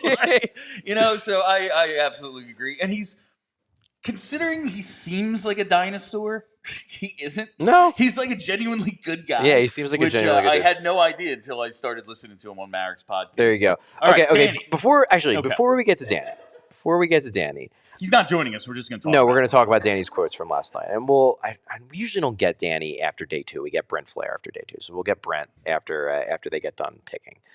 But I wanted to throw something at you because I was thinking about. I think it popped into my head when we were interviewing Todd Reirden, and then it really popped in the head when we were interviewing Jim Jackson about Maksim Sokolovskii. Okay, so I want you to bear with me here. Let's go into what he is as a player. And it really hit me when I was thinking about his shot because I've watched him. He can shoot the puck. He can really hammer it. It's a quality velocity shot. Has no idea where it's going. Okay, so remember that. Quality shot, has no idea where it's going. He's real mean. He's mean, he's nasty. Oh God, yes. He hits people, okay? He's bigger than everyone out there. Did the Flyers draft Fulton Reed? Did they draft Fulton Reed? I heard a rumor he actually. Is it 1 out of 5? 1 out of 5 hits the net? I heard he actually has a football scholarship, but the Flyers paid him not to play football. Exactly. Yeah. He might be Fulton Reed. He might be Fulton Reed.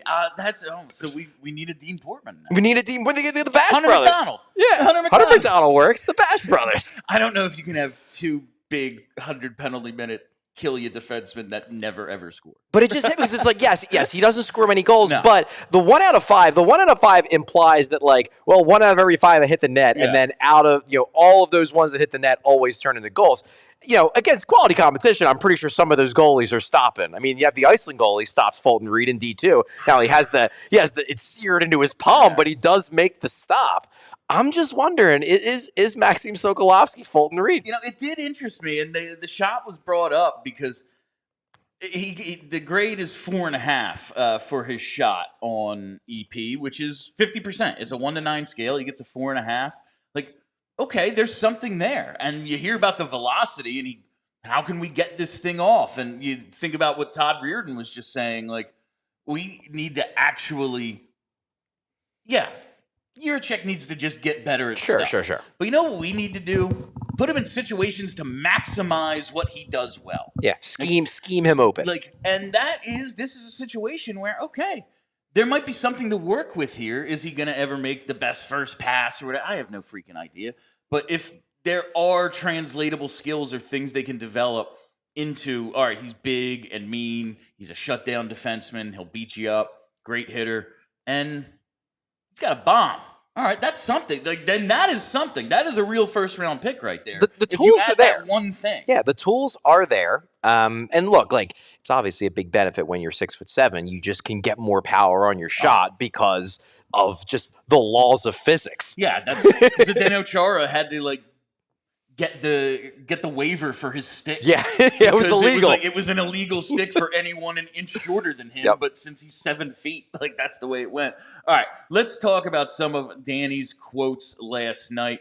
We cut a couple from his press conference after the first round last night. This first one I want to get to is the trade down and targeting Maksim Sokolovskii. There's a few tiers in front of us that got wiped out pretty quickly off the board, and then so at that point we started looking, and it's more than just your ranking. You also have to understand what happens on the other side with the other teams and where teams are leaning, and we felt that Sokolovskii was the guy that we could move back and still get. He was the next guy on our list, but he was also a big defenseman. Something we don't have, especially left shots. We don't have a lot in the organization, so that was a plus. But yeah, we felt there's a little bit of a risk that he could have been taken, but the chance to add a couple picks in a year where we didn't have a lot of draft capital coming into it, for us felt it was worth the chance. So there you have it. It's the value of this is a player we really like in an organization we really like. All the measurables we want. Yeah. And also, we kind of need to fill this spot in our organization. Plus, we wanted those picks. We wanted the extra picks. You see, they've already used one to take a goalie. I've talked. I think they might take another one at some point. Like that's a spot in the organization I think could use a little bit of bolstering. The risk of him getting taken was there, but they seem to have a decent idea that he'd be available at 27, and they liked him. Yeah, the lead for my story that I wrote last night, and I'll read it. Maksim Sokolovskii was seemingly custom made in a factory to be catnip, not just for the Philadelphia Flyers organization, but for this particular Flyers front office at this particular moment in time. Like, that was why when I was doing my research on this draft and I was reading more about him and starting to watch tape, it was like, oh God, they're going to love this dude. Like, and it's not just the size. It's not just the meanness. It's the London factor. It's the fact that I knew both on and off the record that the Flyers prefer to take a defenseman with that pick, and if they had their choice, it would be a lefty shot defenseman. There were just so many things that added up to being like, yeah, it really might be Sokolovskii, man. Brett Flair said it at that availability. He was like, yeah, for some reason we don't have any lefties. Yep. Like these guys, the righties are the hardest thing to find. We've got plenty. So like that factors in as well. And I don't know if you should draft for need, especially a 17-year-old who's going to like play another year in the O and then go to college, and then we'll see. Oh yeah, he's like 3 or 4 years away at least. I don't know if you need to draft for need, but you do just kind of fill out your organizational depth chart and go, this spot's empty. So I do appreciate at least the value conversation of this. The next thing was, of course, a Charlie question. And it's the big question. What do you see in Sokolovskii in terms of his upside? Point production not there in his draft year. What do you envision him becoming? I mean, we don't expect him to be the next big point producer. I don't think that would be fair to say he was drafted for that. We see him as a big physical force, a defenseman that's going to be tough to face. There's a lot that needs to come, obviously. The way our development has worked the last few years, we feel confident that it's going to come. We know there's a lot of work to be done, but there's things that you can't teach. There's things that you can't change. He's still going to be 6'7", in 2 years from now. The internal physicalness that he has as well is something you can't really teach. That comes naturally to him. So that's a big plus, and the rest of his game has to round out. No doubt about it. But the progression that we saw this season leads us to believe that he'll be able to make it to the NHL. Now, to what pairing, I don't know yet. It's a little too early to tell, but he could become a top 4 defenseman if things fall into place. Absolutely. Just with the reach that he's going to have, he's going to be tough to go around. And if he keeps improving his puck game, who knows how good he can be. So I appreciate the question, because that is the question. Yeah. What do you project this guy to be? Yeah. And the fact that Danny's like NHLer. Well, that right there, if you see a dude who you don't think is going to be, I know we've called him boom or bust, but you see a guy, and maybe it's just based on size because big dudes get a ton of chances. 200 games, he stinks, but he's 6'7", so someone wants him. Sure. But the idea of this progression, I brought this up to Alex when we talked to him a little bit ago. He had 3 points through 34 games, and he had a 29-game pointless streak. And then in the final 10 games, 2 goals, 3 assists. Now, these are small sample sizes. He's 17 years old in the OHL. Do you see that as maybe some proof, or at least the kindling of, the progression is happening or is capable? Like, there is more here already. I don't necessarily see it as proof, because possibility, I think, is a good way to put it. What is intriguing to me, though, and Briere actually mentioned this a little bit later when I asked another question. I asked about what the plans were in terms of him going to college versus staying in London. He said he thinks he's going to stay 1 more year in London, which is what I think is the right move, for him to stay 1 more year in what is a legitimately really good developmental program. But he was talking about usage. And he said, look, and I've delved into this in terms of usage. He started out last season with London, got big minutes the first couple games, and then got pushed down the lineup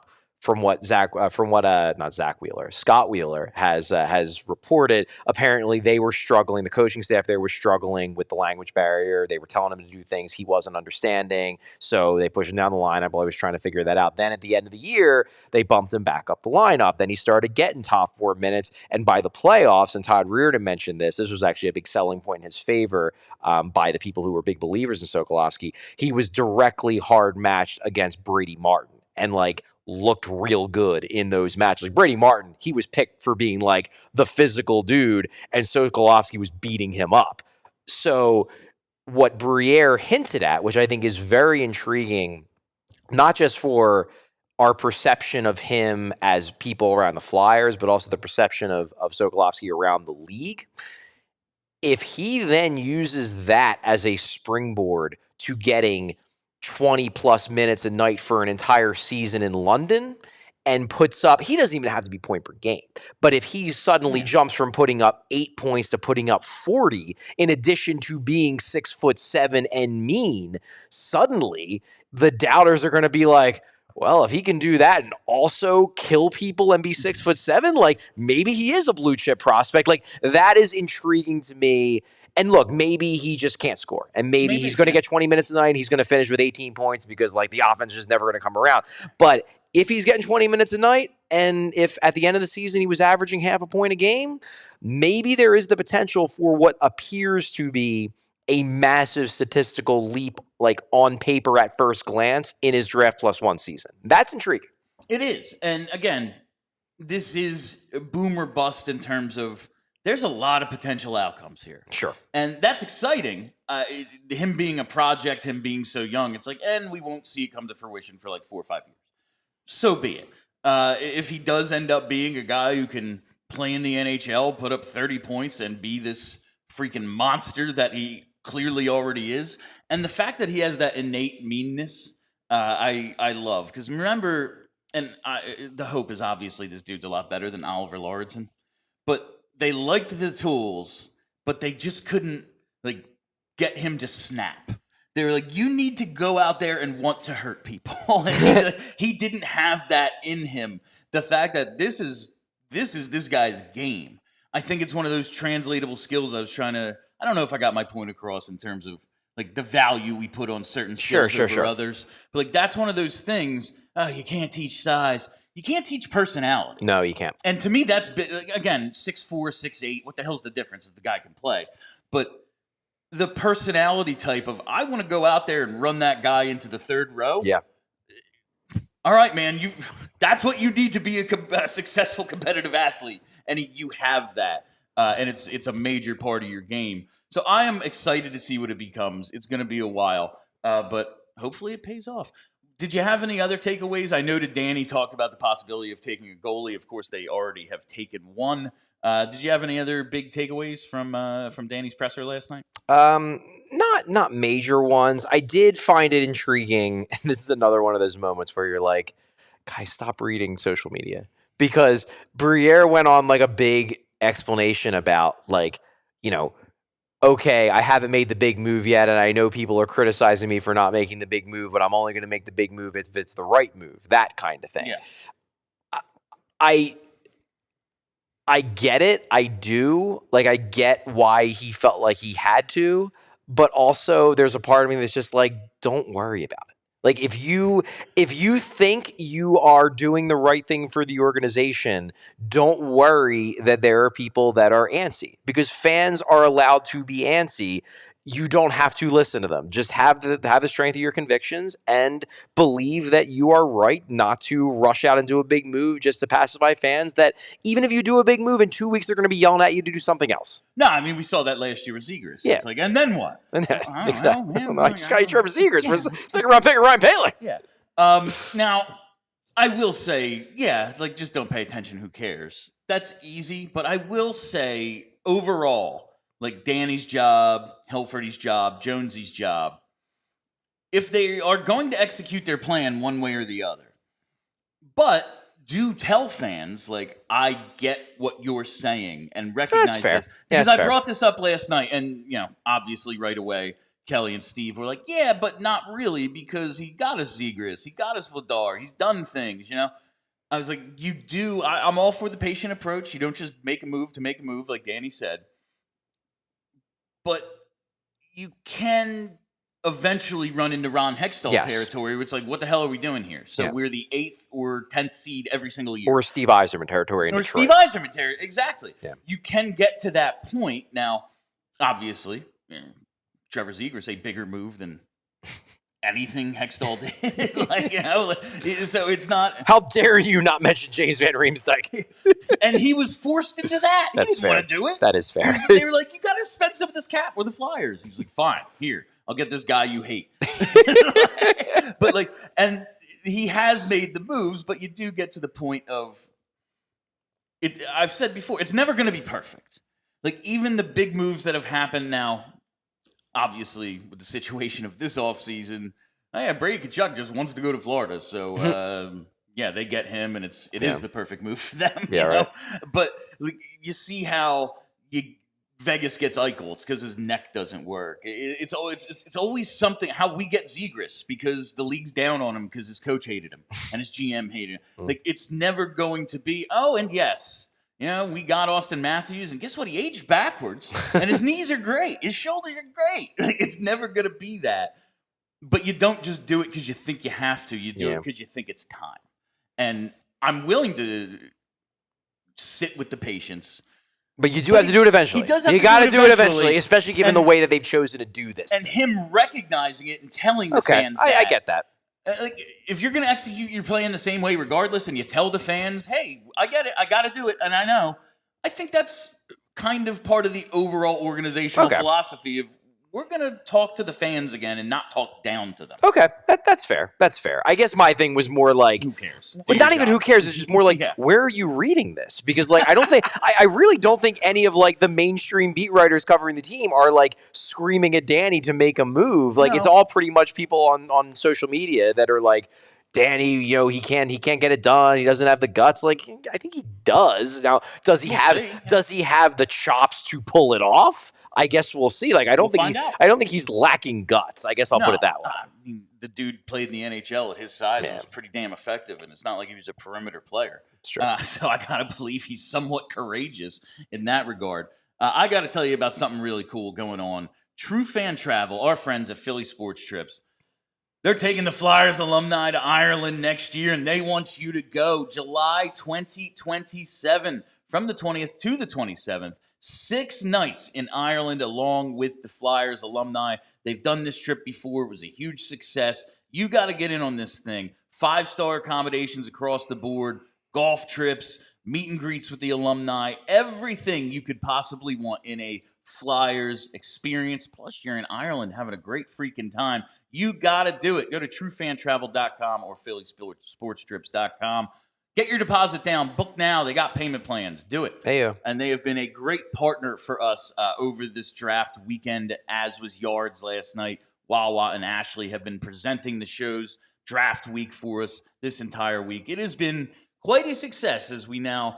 This thing has come to a screeching halt, Charlie. Yeah, we're now what is going we're on at in the last 20 104, minutes? 105 now. So Michael Burchild just went to Carolina. I thought we were going to blast through this round, but we're still at the beginning of the 4th round. This round's taking longer than the 2nd round did. It was flying. We were on 100 20 minutes ago. It's wild.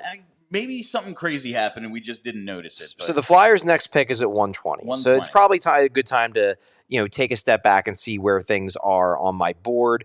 Basically, everyone's gone. But your top 50? There are 2 guys on my top 50 who are still available. One is Jonah Sievertson, who is someone who Appleyard just tweeted about. As I said, has some skill. Type of guy the Flyers do tend to like because he's talented but isn't a very good skater, but strong, even strength, point production, despite playing in the middle of the lineup. Plays with good pace, thinks the game well. This was from my scouting report. Honestly, he's the type of player the Flyers tend to like if they think they can fix the skating. If he's still available at 120, would kind of fit their type, let's say. And then my number 50 player on my board, the last guy I put on my board, Lars Steiner from the Q. High-end skater, went over point per game in his draft -1 season. Then scored 30 goals in 44 games in his draft season. Really smart play with the puck. Very good shooter. Big concern, of course, is size. 5'10", 175. Had a shoulder injury this year and came back early, which probably dampened his production. Is old for the draft class, so that's a concern. He's a long shot, but there's something here. So those are the only two guys left on my top 50. Your number 45 and 50. Correct. Sievertson. I'm looking at it and I'm like, you're just illiterate. And Lars Steiner, Lars Steiner, a member of the names list. All right. It's a good name. It's a real good name. Let's get into some other stuff going on, Charlie, because we don't always get a chance to chat about the league. Okay. And we got, I don't know, like an hour before. Yeah, we got time time to be taken. So this Jason Robertson ordeal is really, really interesting to me. So Dallas offered him the Mikko Rantanen contract, basically 8 times $12 million. Now he thinks he's more of a $14 million guy. And then in a potential sign and trade with Seattle that they were pretty far down the road on, to the point that there was a contract offer that Elliot Friedman reported, 8 years, $15 million. And he was like, nah, I don't want to go to Seattle. What is he looking for?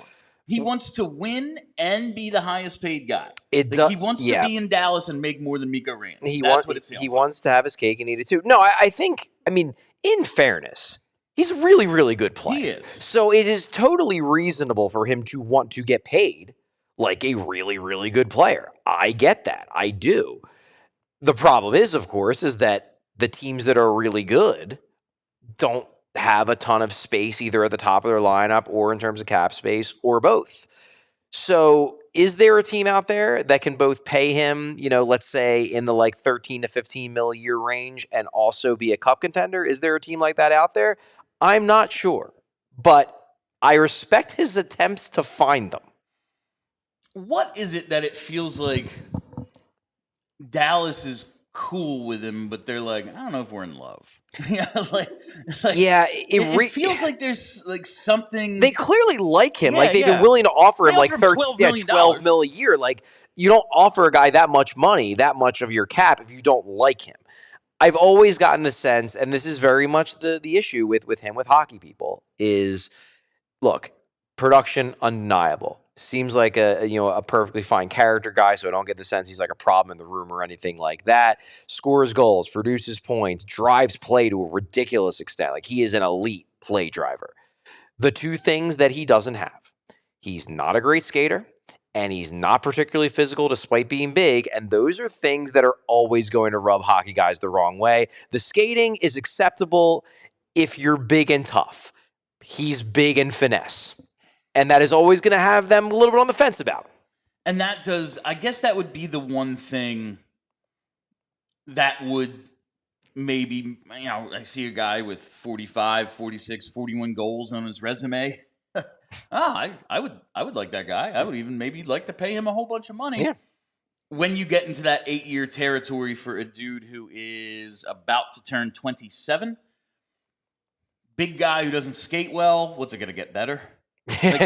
Will that age well into 33, 34 years I guess the old? flip side of it, though, and granted, this maybe didn't work out the way we were hoping with Sean Couturier, is the idea of what's he going to get slower? The hockey IQ is never going to go away, and turns out he did. Yeah, and then double back surgery is different than just he's just we think he's a perimeter player who is slow. Yeah, I have heard they think, and when he's not with Rupe Hintz, he's no good. They think really highly of him. I don't think that's quite fair. It probably isn't. I heard a breakdown of someone who was not agreeing with it, but was reading texts from a scout. It was talking about, well, look at Robertson. He's scoring all these playoff goals. He's not tough enough to score playoff goals. And it's this one made it 3-0, not a tough goal. It was in the first period, not a tough goal. I'm telling you though, that's the thing, is that once some scouts get that idea in their head of I just don't like this guy, they see everything through the lens of I just don't like this guy, and they twist it to fit that narrative. And I really do believe for a lot of people, because I've heard people say it to my face, it's like he should be tougher.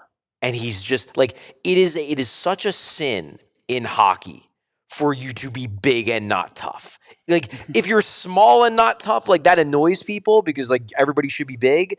But, like, oh, okay, at least I understand why he's not tough. He's small. Like, and if you are tough and you're small, then that's great.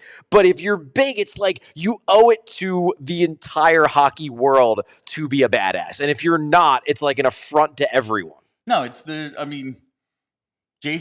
Yeah. We got to get him out of here before this contract kicks in. Yep. This isn't worth it. And he has, obviously the big year, the contract year, of course. And I'm not he had a nice career. And I'm not saying that people don't like Jason Robertson. Yeah. He is objectively a great player. There's just that little bit of doubt. Yeah, that little bit of doubt. There's just so Charlie O'Connor being not the traditional hockey man. Sure. Danny calls him up, and obviously we have a glut of wingers. The trade would maybe include one of them. Sure. 8 years, $14 million. You giving it to him? Yes, I am, because he's really, really good and because he would help the team. But I would have to then pair that with like an Owen Tippett trade for a center. You know what I mean? Okay. Like I would have to, or a Tyson Forrester trade for a center. Like you can't just add him and then move everybody else down without doing like serious surgery to the roster. But I would absolutely I guess the flip side of it though is like I don't know if I would trade what it would require to get him and then give him that contract. But if he was an unrestricted free agent and I just had to give him the contract, absolutely, he's a great player. I want him on my team. RFA right now. All right, so let's say it's 4 firsts. Let's say it's an offer sheet. You giving up 4? Ooh, because you keep the Toronto pick. You have to trade your own. Yeah. I mean, my thing is like maybe not because I just like they need these assets to get centers and defensemen. And like he's awesome. I love him. But like if you spend those assets on him, where are you? Like it's already going to be real tough to get the 1C. How are you getting the 1C if you then just burn 4 first-round picks on a winger? I just see so many people who are like, Robertson, we could have him. And it feels like buying a luxury car when you're hungry. Yeah, right. like, yeah, man, it's a really cool car. Yeah. But like I didn't have breakfast. So I can absolutely see that, Charlie. It's we haven't had a 40 goal scorer in so long.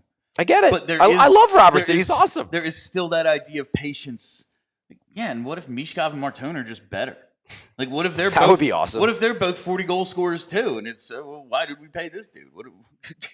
Can we cancel that? You know. So I do think there is that idea of patience, and maybe now isn't the time as much as I want it to be. Like maybe it is another year when you actually know what some of these guys are or have a better idea of what they are. I mean, I think it's the time for guys at the positions of greatest need. Like if you can make a move where you can get the 1C or you can get the 1D, if Zach Werenski is cool with going to Philly, if Austin Matthews has a change of heart, in July and decides that he doesn't want to be a Leaf anymore, then those are the moves. Like then that's fine. But for a winger, like I know they're good on the wing. Now, would I love them to be the best on the wing? Of course I would. Jason Robertson's awesome. But like they're going to need to get the 1C and the 1D somehow, and you need assets to do it if you're not going to be drafting them. Charlie, Columbus listening on Werenski. Mm-hmm. Jets listening on Hellebuck. All these guys are leaving their teams, aren't they? It's all the gold USA medal guys. Winning team it's all the USA is guys. going to be on a different team within 2 years. I just wonder because, like, yes, there is some degree of like, oh, well, some guys are going to Florida, but it doesn't seem like they are all going together to one single team. I just wonder if this group chat is just like a bunch of bullying of like, you won't ask for a trade, you like, and they're just like calling them slurs. Yes, like is that it? Like, oh, I did it, you got to do it too.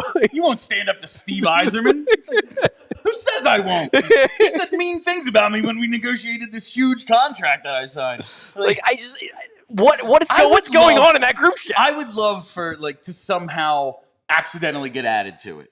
Like for them to not notice for like a day or two to see what actually is being said in there. I will say, just seems like there's a lot of like, friend group bullying of like, you won't do it, you won't ask for a trade, you won't ask for a trade. Yeah, this is how I did it. I had the guts. Trying to slide down all the railings at the SEPTA station and breaking my elbow. Oh my God. I actually was fine. I couldn't believe it. Did you break your elbow? No, I got up and was like, I'm okay. Oh my I God. landed on my head and my arm, and I'm okay. But yeah, friend bullying does work, apparently. Apparently. I just really hope none of these dudes end up in the Metro. That's my hope now, is that... Well, one of them is already in the Metro. So Yes. if the Flyers don't get Werenski, get him out of the division. Yes, get him out of there. That's fine. But, Columbus is... I don't know what Columbus does if they trade Zach Werenski. Like, where do you go from there? I mean, they still do have a lot of good young players, but I mean, this was something I made a joke about yesterday when the Werenski news came out in the media room. I'm like, guess what? Guess what, guys? We're bringing back 26-minute a night Ivan Provorov, baby. That is actually very funny. That would be then, because what they give him, 8.5? Yeah, they give him a lot of money. Yeah. He would be their number one left-handed shooting defenseman. Hey, Duke can take the minutes. So Now, can he take them in a good way? No, but he can take them. So JJ last night, we didn't get into it today, but when he was on last night, he wanted to make sure we got to some of these situations going on. He does share some of my concern that we could get to a point of just like 4 super teams. But he's not as worried about it as I am because the salary cap exists. Like at a certain point, Vegas and Florida are out of money, right? Like that is the one thing. My contention, though, is...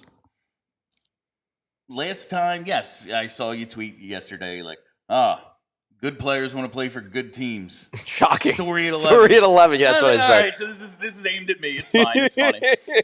But last time we had this situation and Philly was one of those teams that was in on everybody. Yeah. Philly, Detroit, the Rangers. Colorado. Yeah. The league then shut down for a year. And we had tremendous competitive balance restrictions put on the league. Like, I don't want that to happen again, Charlie. I'm not saying we're close to it, but it is a thing in the back of my mind. That's all. I'm not as worried about that as you are. I'm really not. But I guess only time will tell, William. How are we only at 112? I thought we were done. What is going on in this fourth round? This is absolutely insane. This is horrifying. Can we just start calling our friends? Mike, what do you think of the pick? You know what? I did want to get to something, actually. That reminded me. Where the hell did I put it? That rumored alt logo, just that really cool rug at the party last night. Oh, okay. Did you see this? I don't think night? I did. The Liberty Oh, I thing? did. Yeah, And for a minute, people were like, is this going to be on the whatever the City Connect jerseys are? Yeah. What are they calling it now? It's like there's a weird name for it. I can't remember. Yeah. But City Connect, that's what it is. Sure. It's basically it's the same concept. Yeah. It's a really, really cool logo. You saw it on the Flyers Instagram last night. A great take on the Liberty Bell. It's different than like the Phillies Liberty Bell logo. It's not just Hometown Remix. Hometown Remix. That's what it's called. Something like that. I think it's really cool. One, I know you're a traditionalist when it comes to a Flyers jersey. Mm-hmm. What do you think? Is that one time they don't do the flying P crest and they change it? Okay, so here's my thing. I personally wouldn't have a major issue with it. However, there's zero chance they would do it. Yeah, I don't think. Here's my thing. The Flyers under Jones and Hilferty and the new regime have grasped what Dave Scott and that crew didn't, which is you can't make major changes to the aesthetics and the tradition of the organization unless you win a cup. And they're not going to win a cup anytime soon. So until you do, you can't do any of the stuff that ticks off the old heads. Because like if you win a cup, then sure. Then put the Liberty Bell on a third jersey for a season and people will be like, yeah, it's a little annoying, but whatever, you want a cup, you can do whatever you want. If you don't, no, it's all you got to have the logo. You can't have the center ice. You can't have the center. You can't have the center ice line through the logo because Mr. Snyder didn't want that. Like you can't divide the logo. You can't do that stuff. You just can't. And that's what the old regime didn't get, and that's what the new regime does get. I don't think in a million years they are going to have a jersey until they win a cup without the flying P logo. At that point, I'm like, but then I want the thing they won the cup in. Like I never liked Midnight Green Eagles jerseys. And then they won 2 Super Bowls in them. And I'm like, yeah, man, that's like the color of champions right there. That's what I want. But like for 10 games 1 year as an alternate, and like half of them would be away, national TV games or something, an outdoor game. I don't think it's the end of the world. I mean, of course, it's not the end of the world. I mean, for the fan base, obviously, the world would not come to an end. There's the logo we're talking about. But they know their fans. The Flyers, Jones, Hilferty, everybody in the organization, they know the fans. Would it be that big of a deal to people our age? Probably not. But for people, 60 and above, maybe even 50 and above, it would be a huge deal. It would be a huge deal. And they have done such a good job of bringing a lot of those people back into the fold, of convincing them that, no, we actually do care about the history and the tradition of the organization. To me, it would just be an unforced error because it's like, why? Like, that was the big thing about some of the stuff that, Camillo and Dave Scott did. It wasn't even that it was like that big of a deal individually. It was just kind of like, why? Like, why did you have to change the center ice logo? Why? Like, was it really hurting anybody? Like, it's only going to tick people off. Like, it's not a big deal, but why? Why bother? Why do something that, is not going to make anybody happier and is just going to make people angry? So I'm never going to get the Quakers jersey, am They I? got to win a cup. They got to win a cup. I really only wanted to point out that logo and specifically that rug because it was made by someone who grew up right around me, a Sewell kid, Clearview High alum, Mitch Mulbauer. He designed it, and he played some sports for a friend of mine who's the AD that's cool. over at our old high That's school. really neat. So he wanted me to make sure I think it's a cool logo. And sick logo. And what I could say is that I could see it being like a patch.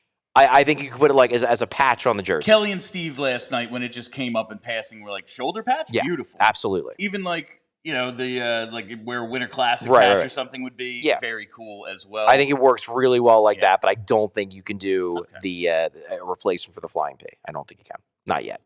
113. We're slowly but surely we're getting there. We're getting there. I wanted to bring up the Sharks draft, Charlie. It's really good.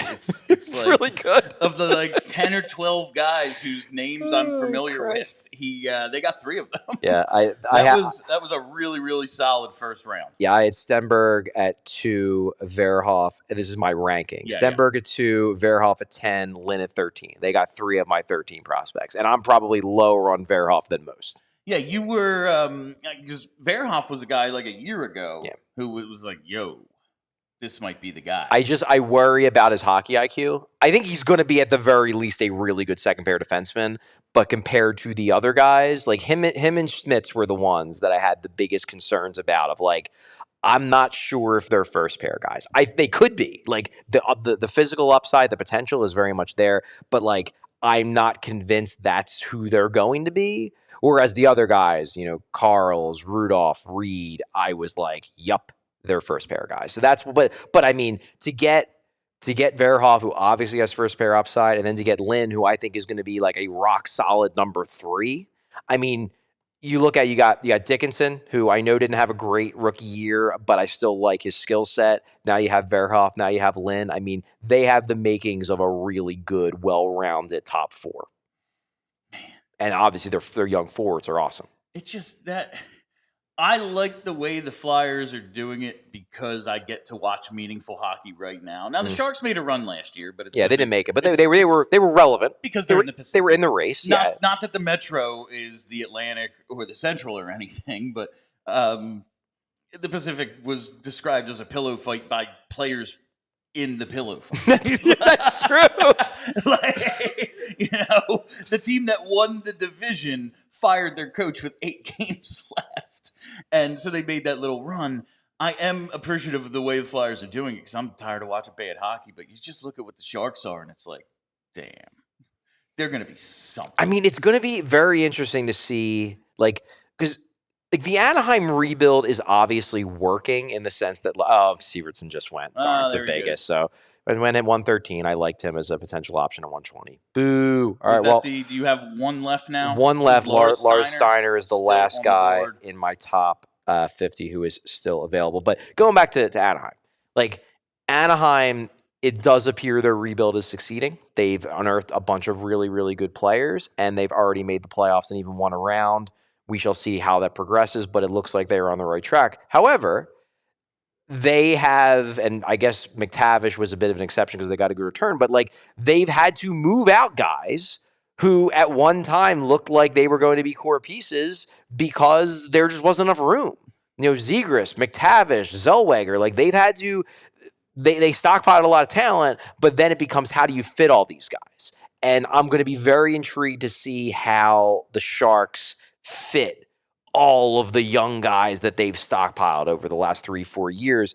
There might be opportunities for teams like the Flyers, like other teams that do it the Flyers way, to swoop in and nab some guys that are talented, that were taken in the top 20 and are still young, but just don't fit because the Sharks just have too many. Yeah, they already were like, William Eklund. Well, we want Ivar Stenberg, so that's right. I forgot about Eklund. You're absolutely right. He's got to play somewhere. Yeah, got to play somewhere. So, Charlie, the report on our top free agent target, you really sold him to me, John Carlson. Yeah. It really seems it's like, it would be a surprise if he doesn't go to Tampa. Are we transitioning to Jacob Trouba? Is that what we're doing now? Oh, I don't think I'm there with Jacob Trouba. You're not there with Jacob Trouba? I don't think I'm there with Jacob Trouba. Just because, like, look, I've told you, my toxic hockey fan trait is I love Jacob Trouba. I know he's dirty as hell. I don't care. I love him. I think he's awesome. But, like, I mean, I guess you could make a case that he would. To me, like, I don't think he supercharges the third pair enough for me.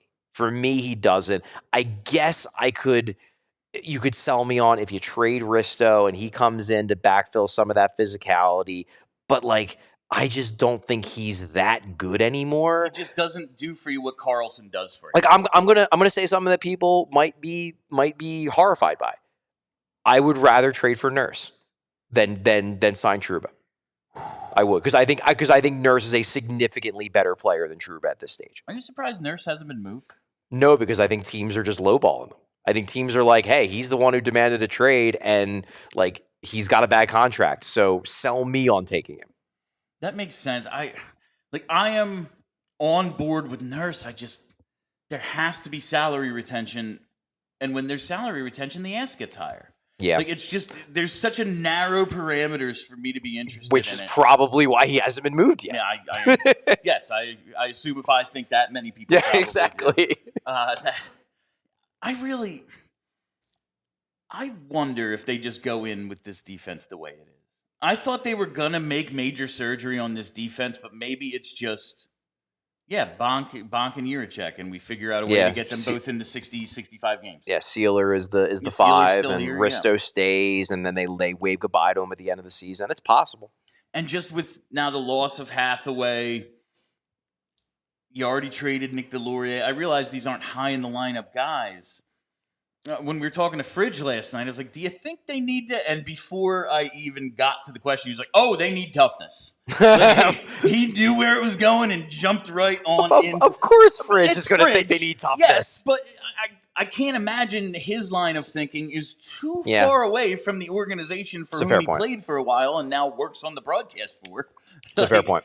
I do wonder if they look for that element. And while Trouba brings that, and he brings it in a way that will be insane at sometimes, like, he doesn't fill the thing we actually need a top 4 defenseman to do, though. Like, we need the Carlson. That's the thing. He does a thing for us. Yeah, the power like, play. Trouba brings some toughness, but, like, where do we even play him in this lineup? Him being right-handed, and if you did catch, is he on your top pair? No thanks. When we were interviewing Todd Reirden did briefly drop a, like, we know we need to improve the power play, and maybe we'll look into that over the next couple weeks. So it does seem like they're trying. Doesn't mean they're going to be able to do it, but it doesn't seem like they've given up on ways to improve the power play immediately. The Flyers are in the queue, 1:17 on the clock. There's the logo. It's on the screen. Freaking 20. I cannot believe how slow these last 17 picks have come. This fourth round has been a disaster for efficiency. Like, what are they doing?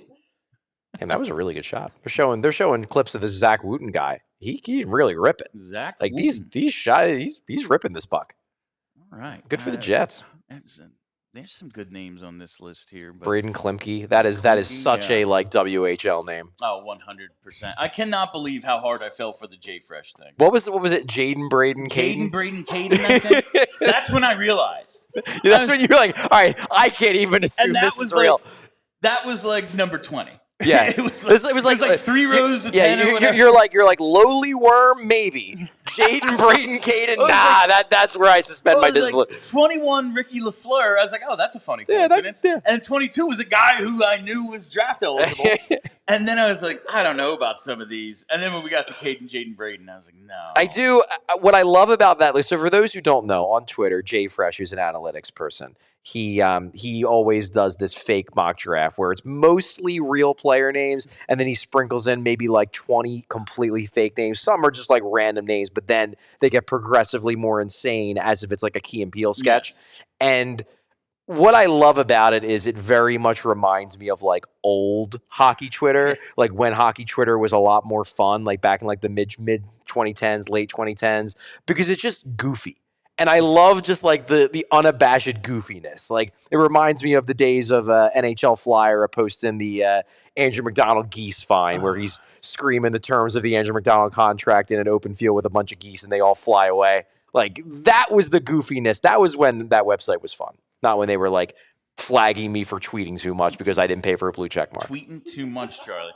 All right. Great website you have there, Elon. Yeah. Justin Graff off the board at 118, 119 on the clock. The Flyers are up after the Devils. And unless the Devils take Lars Steiner, Charlie, he is ranked in like the 60s in most places here. I'm seeing 62 on the consolidated, 63 at EP, 44 by THN, 58 by Kennedy.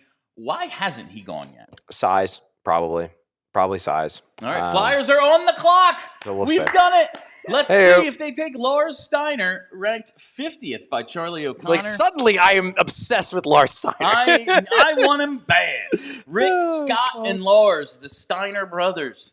I just, got to make wrestling references when I can. You know what? I'll let you have it. I don't know what you're talking about, but I'll let you have it. They were a great tag team in the 80s and 90s. Michigan boys, amateur wrestlers who just beat everybody up because they could. It was tremendous. All right, Flyers are on the clock at 120. Do you have a couple other guys you think might be possibilities here? Oh, Zach Wooten, actually. Alex Appleyard's real familiar with him. He played for the Green Bay Gamblers. Oh, cool. Go. All right, looks like the Flyers pick is getting announced now. And who is the pick? The pick is in. It's Gritty. Another goalie. Another You got your goalie. You got your second goalie. Marek Sklenica. Sklenica? Sklenica. That's my guess. We'll have to ask Appleyard again for correct pronunciation. I really never put the right emphasis on the right syllable. Syllable. Marek. Okay, he is not in Wheeler's top 100. And he is. Oh, I'm looking at defenseman. Let's see if goalie. All right, we're seeing some highlights here of some really. And he's not in Pronman's either. Let's take a look at the EP. Oh, is he a London Knight? Is he? It doesn't. I can't tell. The let's jersey find looked out. like it, but I'm kind of blocked. Marek Skolenka. Seattle Thunderbirds. Seattle Thunderbirds, 902 save percentage in 42 games. Prospect summary: willing to do whatever it takes to stop pucks. Will need to keep technical and improve his save selection to continue to remain effective enough to reach the NHL. Undoubtedly has been one of the most fun goaltenders to watch this year. Another Czech netminder. So they've got two Czech netminders in this draft. 6'3", solid footwork, plays an athletic first game, doesn't possess a meaningfully athletic profile, struggles to get extensions. Right now, he's banking on his elite motor to make saves, but sacrifices technique and positioning in the process. That engine will carry him, but will help carry him, but he'll need to keep himself in the play more consistently, incorporating more of his scans into reads that will help slow the game down for him. At present, he can abuse his reactions and footwork to get across. He can also struggle with rebound control as he opts to get in front of pucks rather than direct them with his body. So doesn't seem like many of the public sphere is too high on Mr. Sklenica. Sklenica probably is my best bet. Sklenica, that sounds correct-ish. Some of the highlights I was just seeing are absolutely very fun. Okay, so he's very athletic. He was making some stupid so glove behind the back, rebounds, basically getting taken out, and he dives for one. So some of the highlights were really cool, and that seems to go along with the scouting report. We'll do anything to make the save. They were not the most technically sound, Dan Vladar just taking away the angle, and there it is. Easy save. Those were none of the highlights that they just showed while I was looking at the screen, Charlie. But cool. Back-to-back goalies in round 2 and 4 for the Flyers, 62 and 120. It's been a couple of years since they took a goalie. I am for taking one every year. Sure. They skip a couple, so No, now they taking backfill. two. We're Yeah. taking two. Yeah, again, like I'm not going to pretend that I know anything about this guy. Yeah, no, But two goalies. they took a goalie. It's interesting that they took two goalies. I will say that. It's interesting they've taken two goalies, and you said the Flyers are not far away from making their next pick, right? Because it's in the early fifth. 136. It is round 5, pick 8. So we will attempt to stay with you as long as this thing keeps moving. Yeah, I think. I mean, now that we're through the fourth round, because what I would say that once you get through the fourth round, the picks after the fourth round are very much like whatever. Yeah. You know, sometimes they pan out. Sometimes you get like an Alex Bump. Sometimes you get a Noah Cates, but it's pretty rare. It is, and you have said like part of Danny's philosophy when he's getting these trades made. As we've seen, like, oh yeah, we got a first, but we had to throw in, something here. Yeah. Is it the second or third after that? He's just like, I don't care. I've heard that the organization's view is that after the third, picks don't matter all that much. That said, I mean, they did trade Garnet Hathaway for a fourth and to move up from a 6th round pick to a 5th round pick. So clearly they think 4th round picks have some value. Everybody needs organizational depth. I do also think, I don't think it was like the Delorier, like we talked about, like, okay, here you go, have fun. Like, I don't think it was that. It's just, man, they got a lot of wingers. You know what I want to see as long as he's healthy? Nikita Grabenkin. And if Garnet Hathaway is blocking Grabenkin because we're bringing back Glendening, which it sounds like they may, okay, I'm willing to move on from Hathaway. And you get something, you get something. It's It's better than just buying him out like we talked about, even with the salary retention. So it's not like these picks are worthless, but you have them. You can throw them in trades. You can get some organizational depth, throw a dart. Maybe you get a Noah Cates. Maybe you get an Alex Bump. I think what I will say is that, and again, you never know with these drafts, but this is not going to be a draft that the Flyers are going to get great reviews from the public sphere. They aren't taking guys who the general public scouting world is super high on. Now there are some exceptions. Like EP will probably give them a decent grade because they really like Sokolovskii, and they really like the oh god, I'm blanking. Breck Liskey. Yeah, Liskey. They really like Liskey as well. But beyond that, I mean, the rest of the guys they've taken aren't particularly high on their radar, and really most of these guys aren't high on like the Athletics radar. Like I'm expecting very low grades from Scott Wheeler and Corey Proman for this draft. Would not shock me if they are, down near the bottom. So I'll be honest, like as someone who follows the draft but is not anywhere near like a draft expert, like I'm not gonna, when I write on this, I'm probably not gonna be like, yeah, this is really exciting. I mean, not a great draft, but overall, but also I'm not gonna come away from this being like, man, the Flyers really like boosted their pipeline dramatically. Like Sokolovski's interesting. I don't hate the pick, but like I don't know where. Like I don't think he's going to be in our top 3 prospects. Like I'm not sure where he. I have to think because like obviously you've had Martone, Bump, and although Martone will still qualify. He will still qualify, and Bump maybe did he play enough games? I don't think he got to 20. So they'll still qualify. That's and then the cutoff, right? 20. Yeah, and then Zavragin 17. Okay, so he'll still be eligible. So those two guys will still be eligible for our top 20 list in July. Zavragin will certainly be above Sokolovskii. Like Bonk will still be so like Sokolovskii probably isn't going to be a top 5 prospect for me. And like Liskey, like he's probably going to be somewhere around where Spencer Gill is. And Spencer Gill was in like the early teens, if I remember correctly, in our list. So this is not going to be a prospect pool. And maybe this will change when I watch him in development camp. When I get to watch him up close, I'll be like, man, they look like they got a steal with this guy. He was popping every single shift. But in the here and now, like I'm kind of underwhelmed. I will acknowledge I'm kind of underwhelmed with this class. It's not popping for me the way I'd like to have seen it pop. And a couple of Czech goalies that makes, I realize one played in the dub, but a couple of Czech goalies, like it's tough to evaluate goalies because you have no idea. You just rely on the scouting reports. One thing I'll say about Skleneka, I don't know if you mentioned, 17. He won't be 20. Oh, so he's young for the year. He is 2 months shy of turning 18, so he's another long runway guy. Did not know that. That's interesting. I think makes sense considering what they have in the pipeline and what they have in the NHL. Like, okay, let's give this guy 5-6 years before we're actually worried about what he's going to be. I think that makes a ton of sense. Yeah, he was a teammate, I believe, of Matthew Guard, Philadelphia Flyers prospect who was taken in the second round of the NHL draft last season. He got traded to Seattle midway through the season. He was playing with Red Deer, so they maybe got some inside info from Matthew Guard about this goalie that they just took. Perhaps they did. They're like, you know what? He's real hard to beat. He's always doing crazy stuff out there. Yeah, in practice, he's tough. That's. I always wondered if that was the problem with the Flyers goalies. Like, well, who's shooting on? But now they have nothing but shooters. They have nothing but guys who can shoot. It's tremendous.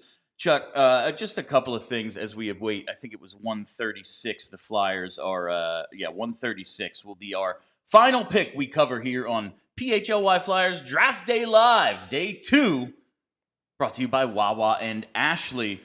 I got to it a little, but since you mentioned Todd Reirden says, yeah, maybe we look outside for the power play help. I had questions about that, but kind of focused on David Jiricek. What did you think of his assessment of Jiricek as like, yeah, he's got to be harder to play against, but really it's about how do we get him to be the best version of like this thing that we think he can be in terms of dude with a huge shot and he's big, be a little more physical. I mean, I have heard from a couple of people that I've talked to, both on and off the record about Jiricek, that while they don't want to remove his offensive element of his game, they do think that he needs to add the physical element back in. Because I remember when I was scouting, and I say scouting in loose terms because I'm not a scout. I'm watching tape. I'm not going to these games. I'm evaluating the prospects for the 2022 draft, the draft where they ultimately took he who shall not be named with the 5th overall pick. David Jiricek was a very, very plausible possibility for that 5th overall pick. I've been told they strongly considered him at that pick, ultimately going with Gauthier. But I watched a lot of tape of Jiricek, and one thing I liked about him back then was that he played physical. That he's a big guy who wasn't afraid to throw his weight around. You know, maybe he doesn't have the natural meanness of Maksim Sokolovskii, who just like wants to hurt people. Yeah. I don't think he necessarily has that, but he was willing to throw his body and throw his weight around and play like he's bigger than everybody. That kind of disappeared over the last couple years, and I get the sense that the Flyers are very much pushing him to bring it back. So this seems to me, when they first acquired him, and then we're hearing the reports from Matty Campbell and others watching Lehigh Valley, where it's like, yeah, this dude cannot defend. He's no good at it. It doesn't seem like the plan is the same as it was for, say, Drysdale, where it's break him all the way down and then build him back up. This is going to be like, we need you to add some elements here. I think that's true. But we need you to be just the best of what you actually are. Like the reason you were taking, what was the 6th overall? Yeah. Instead of, ooh, we don't actually think you know how to play. Like, you don't know what to do. And they had to teach him hockey, basically, is what we've heard about Drysdale. It feels like it's not that. I think their belief about Jiricek is that a lot of these issues in his game, the poor reads defensively, the fact that his offense fell off a cliff last season before he got traded to the Flyers and played for the Phantoms and put up a lot of points, the fact that the physical element of his game has kind of disappeared, they think a lot of that is related to confidence. They think that this is a player who just lost confidence, in his ability, not in his ability to play hockey, like not like he was just like going back home and staring into space in a dark room, but he lost the confidence in his ability to impact the game every shift. And that's why they focus so much over that last stretch of play in the AHL on getting his offense back. Because their view is like, he's going to start feeling better about himself if he puts up points. And then when he starts feeling better about himself because he's putting up points, then we can push him to be more physical. And because he's feeling better about his overall play, he's maybe going to be more willing to just blow up a guy along the boards as opposed to just trying to pin him. And then he's going to feel better about that. And then maybe he won't be as hesitant when he's making his reads in the defensive zone, because a lot of his defensive zone mistakes come from what I have seen in my limited time of viewing and come from indecision, where he just kind of gets stuck in the middle. he doesn't know what to do, and he's just like, and he doesn't know whether he's supposed to get this guy or get this guy, and then he ends up guarding neither of them, and then he gets destroyed and he falls backwards because then he's panicking, and then you're like, oh man, he can't even skate either. They think that confidence is going to solve a lot of those issues, and I guess we're going to find out if they're right, because if you noticed when we talked to Reirden today, like he basically said, look, he's going to get a lot of time. He's getting a shot. He's going to get a lot of time in camp. He's going to get a lot of time in preseason, and then most notably, he's going to get a lot of time at the beginning of the year, basically saying, like, yeah, he's making this team. And not only is he making this team, he's probably starting as a 6. And if he totally stinks as a 6, maybe we're not going to keep throwing him out there. We want to make the playoffs, but, like, he ain't getting sent back down to Lehigh Valley and getting passed through waivers unless he is god-awful. Yeah, unless it's like, no, we actually hope someone claims him. Yeah. Like, that's basically what it comes down to. So I found it interesting that they said, we get Bonk and Jiricek both into that game 82. We don't get a power play in the game, so we never see Jiricek on the power play in the NHL. Yeah, that was interesting. And had we, maybe he gets in the playoffs. We see Bonk get in, and right now Oliver Bonk is the all-time regular season Flyers leader in points per game. I love it. That was going to be my first question to Oliver Bonk when I thought we were interviewing him yesterday. I was going to test him on his Flyers history. That's like, funny. You're here now. You've been in the organization a few years. Did you know? I need to test your history. Who is the Flyers' all-time leader in points per game? Guess what? It's you. Guess what? It's you, bud. But we didn't get the chance. It's not Ryan Ellis. Yeah, it's not Ryan Ellis anymore. You have taken over that spot. No, but we didn't get a chance to do that. But it kind of sounded to me like even though Bonk got into the playoff game, Jiricek, if only one of them makes it, it'll be Jiricek just because of the roster situation? And they want to give him that shot to see what he is at this level, doing that thing that they so badly need? It's an interesting question. I think they really like Bonk. I think they love Bonk. Yeah. I think they loved Cam York, too. They sent him down to the minors like 2 years ago. You're not wrong. The coach was insane, but You're not wrong. But I wonder if they keep 8, especially with Benoit here, playing that Juleson role. Maybe he plays, maybe he doesn't every night. I think at the end of the year, Jiricek and Bonk are going to have both played over half the games. I agree with that. But I wonder. Well, maybe not Bonk, but definitely Jiricek. But I think Bonk gets over 30. Over 30. 20, okay. Definitely over 20, probably over 30. I'm not sure if he gets half. The slow start, missing the beginning of this past season probably sets him back a little. Maybe they want a little more sample size, and they just have the roster situation. They don't have to put Bonk through waivers. They do have to put Jiricek through. So maybe it just comes down to that. But it did feel like, interesting. Even though you played one in the playoffs, that guy might not be in that spot penciled in right now. Yeah, it's fair. All right, we are at, 128. We're getting there. On the clock are the Avs, and then the Flyers. So what are we, 8 picks away from the Flyers making their 5th and second to last pick. We will be done shortly after that. I do have a question, Brenna. How many super chats do we have? Oh. 0 super chats. 0 super chats. We didn't have nearly as many as I thought we were going to have. I wanted to see if we had to prepare for 30. That's some real smart thinking there, Charlie. If there's 0, that's cool. That is absolutely. Now we're going to get 10. That you just encouraged people to super chat us. Oh my god. But yeah, so the run on goalies is happening now. The last 3 picks were goaltenders, and as Alex said, this was a fairly deep goaltender draft. So maybe there were some available in the 4th or 5th, and here we are. The Flyers have already taken 2, and now 3 straight have come off the board to Carolina, Colorado, and San Jose. Yep. All right. What else? So when the Flyers are up soon. And then, if we don't have any super chats, we might just be able to kind of wrap this thing up. I totally forgot that it's going down to 4 preseason games. Yeah. When until Reirden said that.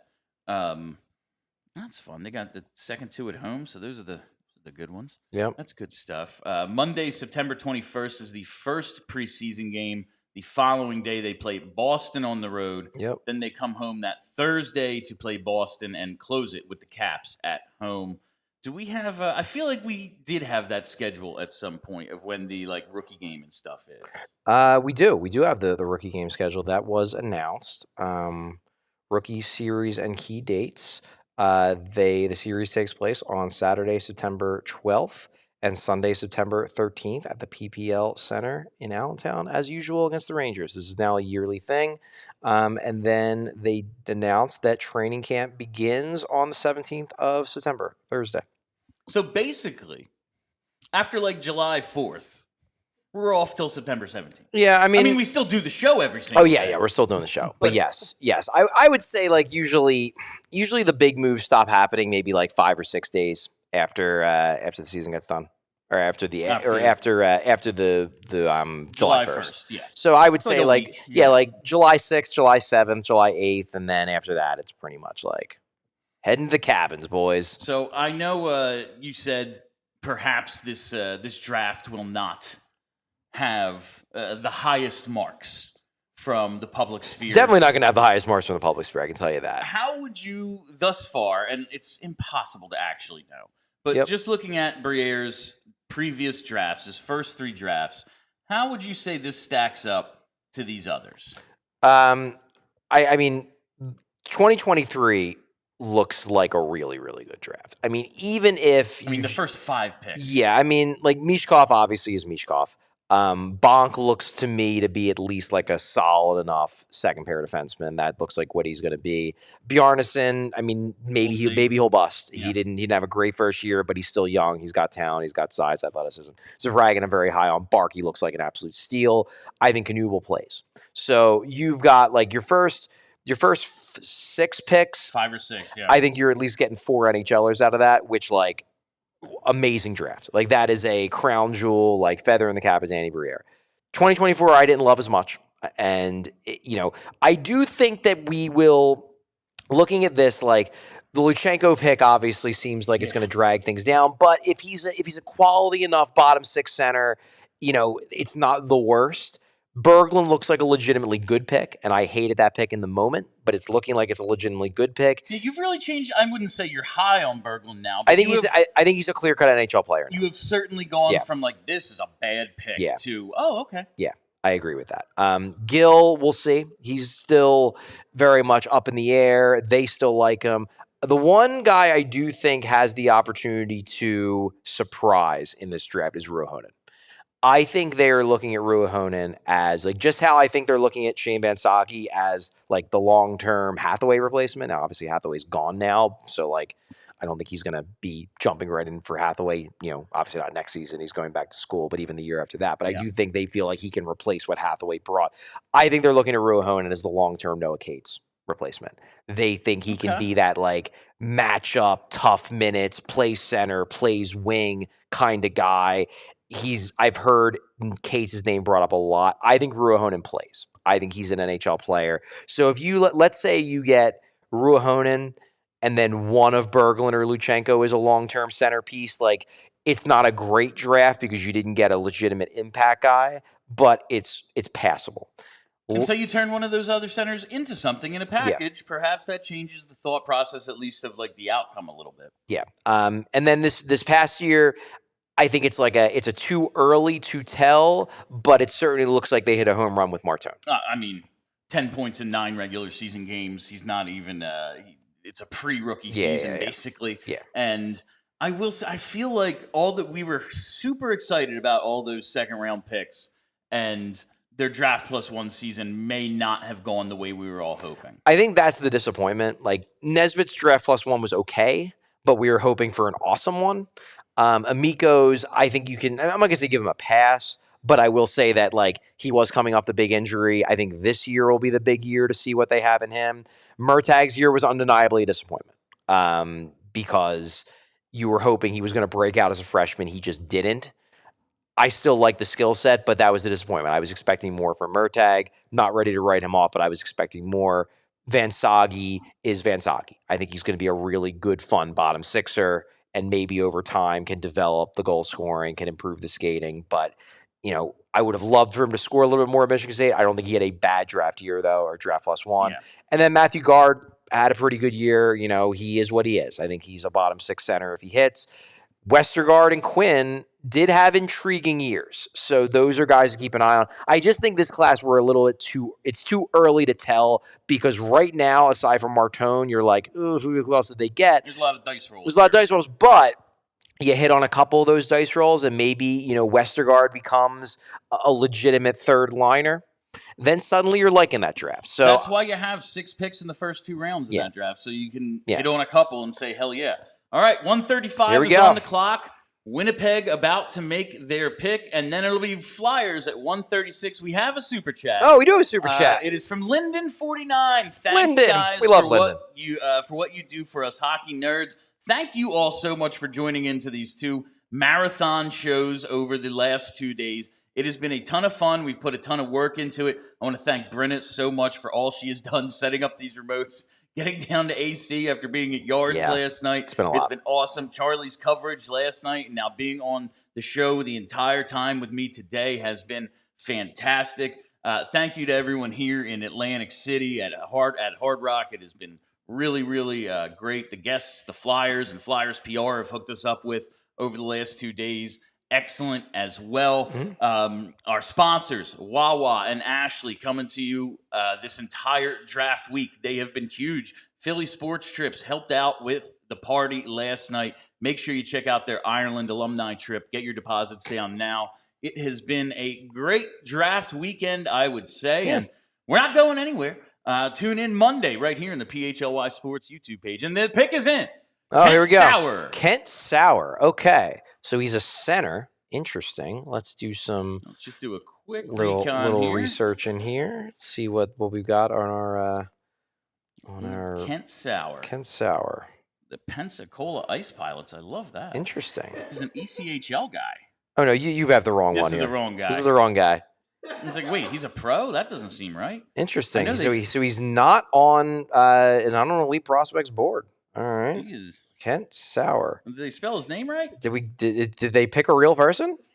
How great would that be if they just really okay, let's see what they say here. From Andover. Oh, it looks like it's KJ Sauer. Okay, so that's why he wasn't coming up.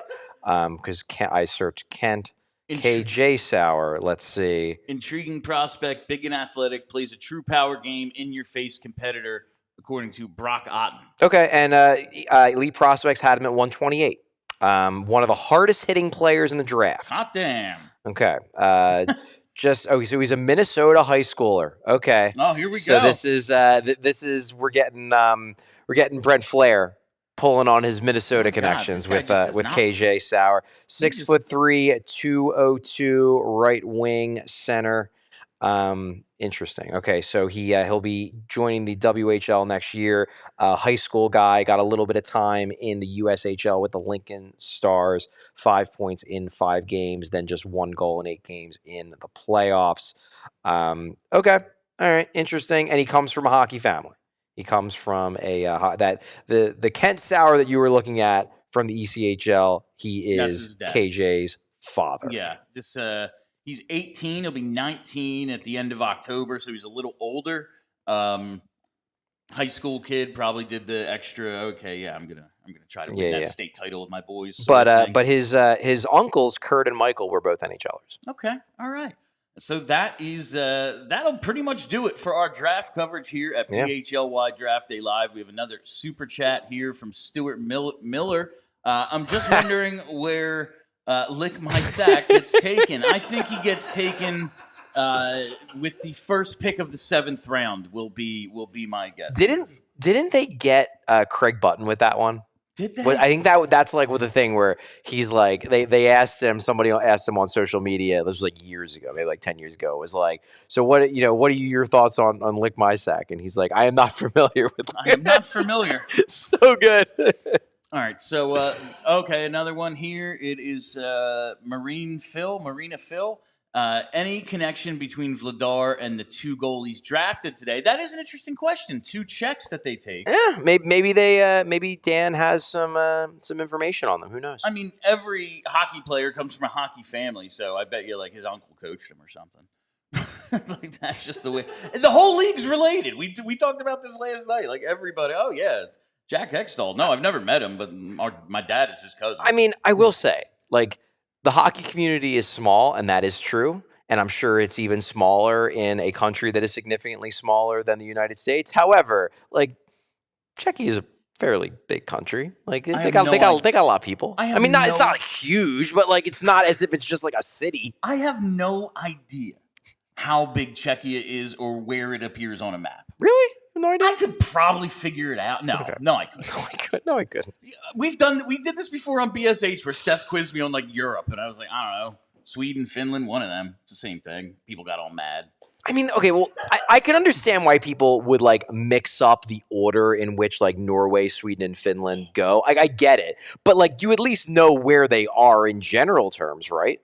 Like you know where they are on a map, like those 3 Nordic countries. Pretty far north. In Europe? We gotta do this during the heart of the This is offseason. August. What I gotta do, here's what I gotta do. During the heart of the offseason in August, we gotta have like a European map with like the boundaries and borders of all the countries, but with no names. And like let's play the like Bill tries to guess where countries are. We might as well play pin the tail on the donkey. It would be really funny. All right, that is all the time we have for you on PHLY Flyers Draft Day Live, wrapping up our coverage for the weekend. Thank you all for listening. Thanks for hanging out. We will be back Monday at 1 p.m., so make sure you tune in right here on the PHLY Sports YouTube page. Follow us on Twitter at PHLY_Flyers, and follow the podcast wherever you get those. Just search PHLY Flyers. For everybody here, I'm Bill Matz. That's Charlie O'Connor. Thank you to Briere and everyone who helped us over these last 2 days. Be excellent to each other. We all silly like the mayor.